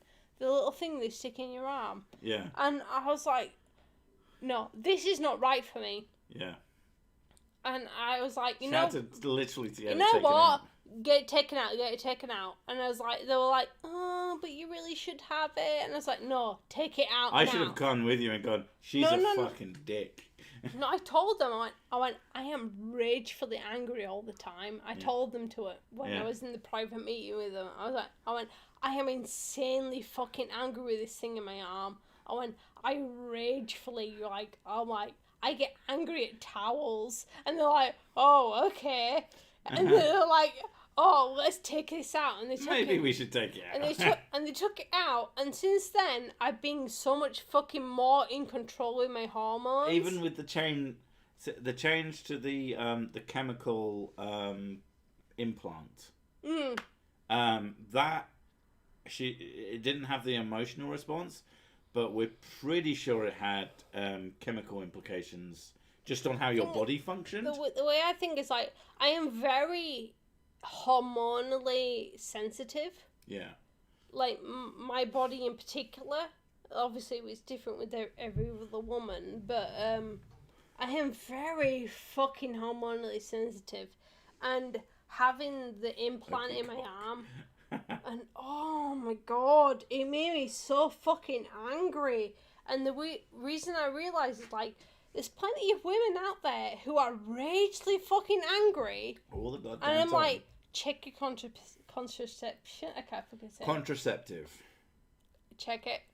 Check your Like, if you think everything in the world is an asshole, it's a good chance it's you. If you think it's like, the way I say is, if you wake up angry, check it. Yeah. Because there's something fucking wrong. At the end of the day, you should... Man or woman, if you're waking up really pissed off, then there's probably something going on. I woke up days upon days upon days upon days angry. And I'm like, what the fucking wrong? I mean, to be fair, I've never woken up pissed off. I got angry being angry at me. Yeah. I get meta angry. And I got angry about being angry. The fact, why am I waking up so fucking pissed off? What the fuck is going on? Like, there's no reason for this. Why the fuck am I pissed off? I don't understand. And it just projected it sick. Yeah. And I'm like, this is not fair on him. No. And when I came to realise, after doing lots of fucking research, I was like, yeah, this is not right for me. And I went off contraceptives altogether. Some people that shit works, but a lot of people it doesn't work. And at the end of the day, you shouldn't be having extreme negative emotional reactions to anything. I say, if you have polycystic ovary syndrome, you need to make sure you get the right contraception, because with me in particular, everything fucked me up. Apart from being if I'm not on anything. If I'm not on anything... You're not on anything at the moment. No, I'm not on anything. I've been over a year... She freaked out. It's like, I'll just use condoms. Oh, but it's not as nice. I don't care. I'd rather you weren't a twat. I've been not on anything over a year, and my mood has been so much more manageable. Like, thing is, like... To be fair, I had to tell her, Anonymous. Thing is, people don't realise... If your partner is a massive dick, tell them. Yeah, they're probably not as much of a dick as you think. You need to tell them. A lot of the time, people don't realise they're being dickheads. With hormones, like, what a lot of people don't realise is hormones is deeply ingrained. Yeah, it's like instinct. And it's like, you have to be angry. That's what it feels like. Yeah. You have to be fucking angry right now. And that's what it felt like with me. I woke up and I was like, okay, I'm awake now. And then my brain went, you have to be angry right now. And I'm like, what the fuck? Why am I angry? Why the fuck am I raging right now? I have no reason for it. And that just made it like spiral. Like, I'm angry because I'm angry. I'm angry because I'm angry. And I'm like, oh, the fuck? And yeah, when you have hormonal issues, you need to really fucking assess your situation properly. Because, oh my fucking god, the hormones are just like, ugh. Am I planning on having any more sicklings? No. No. Thing is, my children are nearly 8 years old. If I have another child, that means that they're 8 years apart. Not even that. No. 9 years apart. Oh, that is selfish as fuck. They're gonna grow up alone. Zip ties, super glue. My kids are gonna be in high school, having their own friends, probably going to college, having their own friends, having their own life, and then there's my child single, alone, on their own. That is selfish as fuck. No. I have twins, which is like, what the fuck? Because I didn't think I was going to have twins, but I had twins, and they came out of fucking nowhere. I'm like, I'm so fucking glad they have each other, because they are so bonded to each other. How old are we? I am 35. She is 30. Oh, she's officially 30. Yeah, I always forget. We are 5 years apart, dude. Oh, well, I guess that makes sense then. But, You are 24. Oh, it's a baby. no, like, if puppy. you ever feel like you No want to offense. have children, Don't. one, don't, and two, plan the fuck it out. Yeah. Like, from 9, the thing is, this is a weird fucking thing, but from 9 years old, I was like, I'm supposed to be a mum. I was like, I'm very maternal. I fucking loved hanging out with children. I fucking love children. They're amazing. Let's be more fair on your children thing, though. Is that when you didn't understand yourself better, True. you thought that children were going to fix all your problems. Yeah. And that did. When children didn't fix all of her problems, she understood better. Before I knew my mental health, I thought that children, because I'm very maternal naturally, I thought children would fix my problem. Yeah. And when I had children, I thought, I'm not going to be depressed anymore because I have children. And then I got depressed. And then we realised that I get depressed every year. Yeah. At the same time every year. And I was like, the fuck? And the thing is, like, you made me realise this. Yes. I mean, I've You been were telling like, you that you- before. You just Thing didn't is, like, listen. the thing is, I never looked it up. That's the weird fucking thing. I look at everything up. And you looked it up, and you were like, oh, this is seasonal affective disorder. And you were like, you get angry About the same time. about the same time every year, and then it goes away, and then it comes back, and it goes away, and it comes back, and it goes away, it comes back. And I was like, oh, the fuck? And I was like, this makes sense. And that's when I went to get help for it. And the thing is, like, anybody who is sort of dealing with the idea, like, should I go to therapy? Maybe I'm okay. Go to therapy. It doesn't matter if you're sane, if you're insane, if you have a mental illness, or if you don't, go to therapy. Even if you are completely fine and if you do not have any mental illness at all, go to therapy. I was going to say... It fucking helps. There's a very good chance that you probably have an issue that you're on. Unless you are just a happy person. If there's anything that makes you feel like shit, there's a chance you probably need therapy of some description. Yeah. People have sent me messages now, after listening to these, saying how they now understand better that feeling like shit isn't actually normal. If something makes you feel bad for a significant portion of time, go and talk to someone about it. Talk to anyone about it. Talk to your friends about it. I mean, you might have shitty friends, and that really fucking sucks. But talk to me about it, for fuck's sake. I've got fucking open DMs, open fucking email. I will talk to you about shit. For as long as I can, at the very least. You need someone to bounce off of. And, so, let me put it this way. My brother is a person who doesn't really understand himself. And he often thinks that the way he feels about reality is wrong, and that he should feel like a twat about it. And he shouldn't, because he has actually been wronged by multiple people in some very bad ways. And he needs someone to bounce those ideas off of, because if he doesn't have anyone to bounce those ideas off of, he just thinks that he's being an asshole.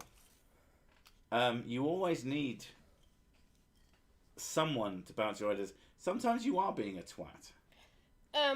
Gary, when you say therapy doesn't work for me, you're probably having the wrong type of therapy. Or a bad therapist. The amount there is such a thing as bad therapists. There's bad therapists, but there's also bad therapy. It's not the right one for you. Like, I went through CAT therapy. And that's all about connecting your experiences to your memories. And your memories are linked to things in your past. And, like, some of the things made sense. I'm going to climb over the bed. Like, some of the things made sense to me. But other things didn't really make any sense. Like, certain things were more like later experiences. Like, I had experiences from when I was quite young, which I remembered, but everyone around me denied. So... Don't go too deep, baby. I know, but I'm really pissed, so... I know. When I was young, I was raped by yeah, I fucking know. But I was raped by a relative, and multiple times. And one of the reasons why I think I have many weird mental illnesses that I have is because of that event when I was raped quite young. And as I grew older, I hated that person with furious fucking rage. I was so, like, nails on a chalkboard, fucking rageful about this person. And as I got older and older and older, I came to realize, like, they did have medical problems as well. Like I had. That does not excuse what they did to me. They did what they did to me. That does not excuse that.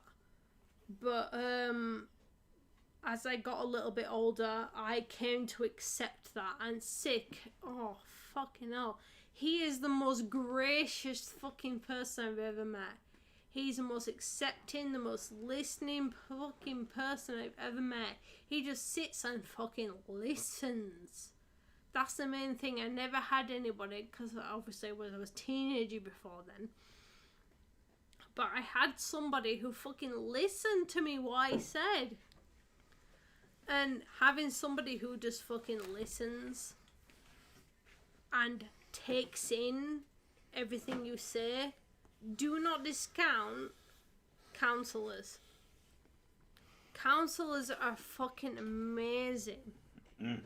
Because they are trained. They are trained to listen. Yeah. And so yeah, I mean, like, having traumatic pasts is one thing, but do not discount the fact that the idea of somebody actually purely listening to what you say. They just sit there and taking in the information. They try and think about the information. They mull over the information that you said. It makes such a massive impact on who you are. Yeah. Trauma is an incredibly impactful portion of many people's lives. And oftentimes you won't understand that you even have trauma. It took me... Now, my trauma is not as strong as hers, but it's taken me a long time to realise what impact certain people have had. It's not a competition. No, I'm not even saying that. That's not where I'm going with this. I'm just saying that everybody has something. And if you feel like shit a lot of the time, there's a very good chance that you've had some form of trauma that has impacted your life quite harshly. As I've said, someone sent me an email after listening to one of these, and they didn't realise that they didn't have depression, that they had an anxiety disorder.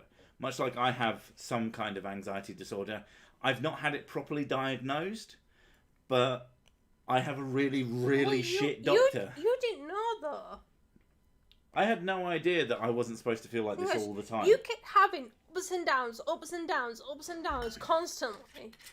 And I was like, thing is, all it takes is a couple of fucking Google researchers. And I'm like, wait a minute.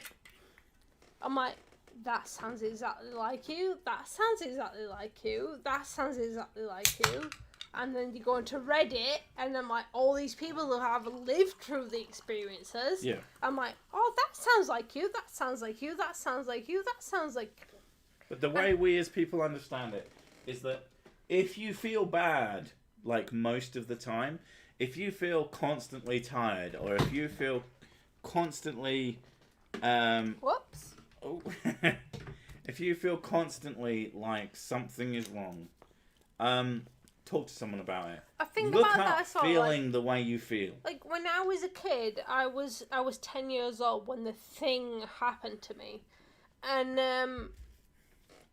as I grew up, I was like, something is wrong with me. Yeah. Something is wrong with me. Something is wrong with me. And I got to the age of 15, and then my dad has SAD, like I do, and I developed that, and I was like, oh. That's what I've got. That's what I've got. And I was like, no, there's 2 layers of it. SAD is one layer of what's wrong with me. I have other layers that is wrong with me. And coming to terms with the fact that I have multiple layers of who I am as a person is insanely enlightening and also fucking depressing at the same time. And realizing that you are valued as a person just because you are human. You are a human being. Like, I'm gonna be a soppy twat here and say that every single person who is or has been in this chat section is someone who has been incredibly important to me. Never as important as the people in my life, but way more important than 99.9999999% of human beings on this planet. Like, you are people who interact with me. You are people who give enough of a fuck about me to actually talk about me. And that is something special. And everybody, because I want to say, we live in a different... human being. Yeah. Everybody, there's this concept of the people around you, the physical people around you, and I think we've moved way beyond that. And I honestly think a lot of that helps more. That you've got to see the people online who will spend time with you, who will speak to you, who will care about you regardless. Like, if you want to send me a message, I will talk to you. If you want to send Mrs. Sick a message, she will talk to you. I will. Like, we're actually not that big deals in the grand scheme of things. I receive maybe at most 1 message a week via email, and I'll have a little chat, and that person will move on. It's like the way I see it is, if you send Sick an email, he knows it's serious. Yeah, you've actually gone out of your way, because most people think, oh, email. Oh, I mean, it says business email via... If you send him a message, he's like, oh, okay, whatever. But if you send him an email, if you really have something to get off your chest... Well, if you comment on a video, I'm probably not going to see it. Unless it's in the first hour of the video, I'm almost certainly not going to see it. Because I spend some time on the first hour. If you send Sick an email, he pay attention, he always fucking does. The thing is, he pays attention enough to come inform me about that shit. Yeah. So, and I'm very bad at paying attention to things. I've recently-ish discovered that I probably have ADHD. I'm glad I noticed your comment, because I haven't noticed a lot recently, because I'm a bit pissed. She's very pissed, so don't worry. I'm in 2 bottles of wine, dude. Almost. You haven't I'm finished that one. I'm working on this one. Little sips. Just Little sips. Yeah. I mean, we're coming up to 12. The way I see So I think we'll end it there. Okay. But The way I see it is, even though Seeker does his content, he does it for a good reason. Like, everything he does, he always mentions to me or consults me on in certain ways. yeah. And I'm like, yeah, you fucking deserve to do this. Mm. And I'm like, fuck, dude, this person is representing science in a fucking disastrous way, or they're just an asshole. I thought you were talking about me then. You mean the person I'm commenting on? Because, oh my god, I don't know fucking shit. Jesus Christ. The thing is, you know basic science. Yeah. Probably. And I look it up as well. Yeah, you had to research Like some shit. sort of asshole. You had to research it to understand shit. Yeah. And the thing is, you know the baseline, high school type science. And I don't make the assumption that means I know everything about it. Yeah. But unlike some people, and Fleurs. it pisses me off that people think that they're higher than other people. Like, I know more than you. I'm smarter than you because of blah blah blah. Because personal experience. I'm like, no, subjective experience doesn't count. It's objective. That counts. And it pisses me off that people think just because you had a minor sort of inkling into your own psyche, that makes you expert on the entire fucking world. That doesn't matter. You are an expert on yourself. That's all that fucking matters. And even then, sometimes. Even then, you're not a fucking expert. You're a fucking expert on yourself. It doesn't mean about anybody else. Don't expect anybody else to believe in your bullshit because you thought, I'm fucking smart. I mean, no, you're fucking not. You're a knobhead. The chances are you're an idiot. And as soon as you accept that, then you're less likely to be a massive woo idiot. Bringing the wooing. Woo idiot. Bringing the wooing to me, is really fucking cringe. Because of how my woo used to be, yeah. My background of it. And oh, it. Listen to me. I read a headline on Facebook about it once. Basically, yeah. And coming into something like that, and you're like, oh well, okay. Well, I know a lot about this stuff. I know you read like 3 or 4 articles on this shit, right? You need to go into multiple published articles on scientific people who are established, not the people that are just randomly there. You need people who are established on this shit, and you're like, okay, maybe I can make an opinion based on this information. Not on the whole fucking like, oh, I heard an opinion on someone on YouTube because they're a vlogger and they got 8,000 views, and fuck you. Yeah. No, that doesn't mean shit. The main assumption is you don't have a fucking clue what you're talking about. That's my main assumption, and I try and figure out what's going on, and I try and see where I can pick apart an argument. I've always been one for the arguments. I am very drunk. Yes, I noticed. But apparently I'm very opinionated. You're incredibly opinionated when you're drunk. This is a thing that I know. Fuck. Yeah. I say fuck a lot. I say fuck a lot, it's becoming a problem. Woo is dangerous and Cersei conforms the masses. Well, I like to find woos that people don't know about and point them out to people. Some might say that I'm spreading it more. I don't believe that for a second. I believe I'm making it so that people who might not find it... The way I see it is like some woo, as in like when doctors say like, you're going to be fine. And like, you know, because doctors are basically say like, you're not going to die. Doctors are not allowed to say, yeah, you're going to fucking die, bitch. Mrs. Sick is awesome drunk, according to They're not allowed to say... If you really believe that, you'd give us super chats. Speaking of... Doctors have to give the illusion of hope. But which is slightly unfair to people, in my opinion. But Yes, but hope can be a decent healer. Hope is a fantastic strength builder, willpower builder. Yeah. It makes you feel better, which makes your organs and all your body and stuff go... A doctor telling you, you can do this, is not the same as someone telling you, I just spread donkey shit on you. That's totally going to make you completely cured. Oh, what's that? You just died of super cancer? Well, that's not my fault. You didn't believe in the donkey shit enough. Do you know, gets it? Wine. I have lots of wine today. What does that say? Wine. Oh, wine. Right, do it. Demon orb. Right. Yes.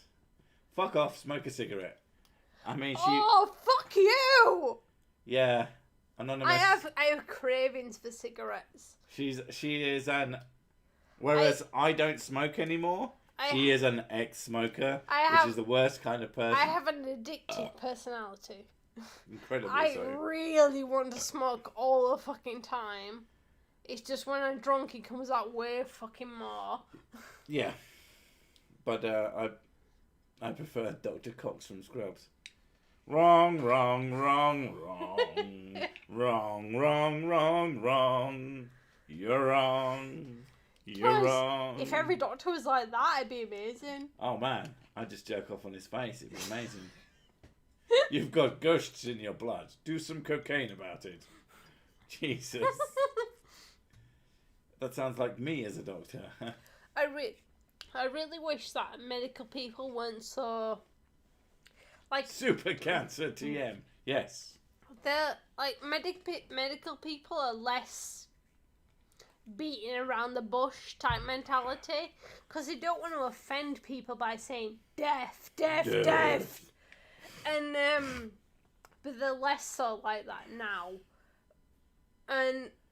Gary, you don't smoke when you're having sex. Wow, that's just a fucking... Well, that's a bonus. I don't ever smoke unless I'm on fire. Well, the reason I don't like condoms is because I find the smell of burning rubber offensive. It's fucking horrible. Well, the smell of burning rubber? Yeah. Because of how fast they fuck. Yeah. Because that's the joke. Yeah, but you do that. I know. That, and I'll have sex with her sometimes. She said, your penis is too big. And that is a literal quote. That was the last time. I know, it was great. We decided to have sex. We decided to have sex the last time. And we haven't had sex in a long time because I'm not on contraceptive, so we're careful. Thank you. And I was like, oh, you know what? Fuck it. I want some sex. And I want some sex. And I had sex in like 9 months. It is nowhere near that fucking long. It feels like fucking long. I know, because of my big penis. And then he had sex with me. I was like, fuck! That is a big penis. I was like, no, that hurts. No. And I was like, no, you have to stop. That's really... The biggest problem was, it was morning sex. So, and she turned over and started jerking me off. And I was like, oh, hell yes. And then she turned over and like started pushing herself against me. I was like, okay, time to fuck. And then we didn't really think about it as much as we should have, because it's been a while. But that's the thing. When you're not on contraceptive, and yeah, one of us should get our tubes tied. Oh my god, fucking condoms are the worst. And condoms are the fucking worst. I think I'm allergic to them. I think you're allergic to most forms of lubricant. I think you're allergic to lubricant. I have allergy asthma, and my allergy asthma leaks into other fucking shit. Morning beef injection. And when we use condoms, it fucking hurts. It burns, doesn't it? It burns. It feels like I think anything with normal Does anybody know of like a super hypoallergenic lubricant? Because there isn't cocoa butter. Because I've used normal condoms and they fucking burn like shit. They feel like my vagina is on fire. And I'm like, I think it's like, I'm a bit of a masochist, so I like pain. She likes it a bit. But there's a certain part I'm like, yeah, this is not good. And I'm like... Zip tie. Oh, yeah, that's it. I wrap a zip tie around my cock. Give it a good yank. A, it keeps the blood in. God, that sounds fucking awful. Baby oil. No. Baby oil doesn't work. We've tried that before. All it does is burn. Does it burn? Yes. Oh, fuck me. I am. You never told me this. What's it called? You just weren't into it. Glycema. Glycerin. Glycerin fish. I can't fucking remember the word. She is very pissed. I am allergic. She is allergic to all forms of lubricant. Yeah, apparently. Yeah, apparently so. Spit works amazing. Spit is great. Yeah. Spit does the job. But you need a lot of it. But it becomes too lubricant-y. That's the problem. I'm allergic to lubricant. She's allergic. Mayonnaise. Do you know what? Unfortunately, oh my God. Champagne. Blood or tears. Jesus Christ. Oh my God. I'm enjoying the sex advice, but Jesus Christ. Holy water. I mean, that would burn me. You'd probably be fine. It'd be fine, but except when it's up my ass. That doesn't work. Apparently coconut oil is okay. No. Have you tried it? No, I haven't tried it, but I have a feeling that it'd be freaking knobhead. I bet it'd be the one that would work fine, because I made a video on how much I hate... The thing is, I made the video about how much I hate coconut oil. I don't hate it. It's just that this silly fucking woman just, was crazy about it. And the whole point of that video that people seem to fucking skip by was the idea that any single object could do every single job in your... She was fucking polishing her furniture with it and then fucking dipping it in her tea and brushing her teeth with it. She was fucking nuts. That's not how fucking the universe works. Well, Would that get greasy? I think that's the point. One thing I've learned... I was going to be really mean then. One thing I've learned... It does kill condoms. But we don't use condoms. It does. But you don't like condoms, so it doesn't matter. Condoms are fucking wank. You can't feel anything. The thing about me is I am the non-jizzing king. All you feel is fucking plastic rubbing against you, and all it does is hurt. I'm the only... I mean, I'm sure there's other guys out there. The thing is that I think we are a weird combination, because you don't feel anything with condoms, but I am allergic to condoms. Well, the other thing is that I find it very difficult. I've never had another person make me come. I have to put in the effort.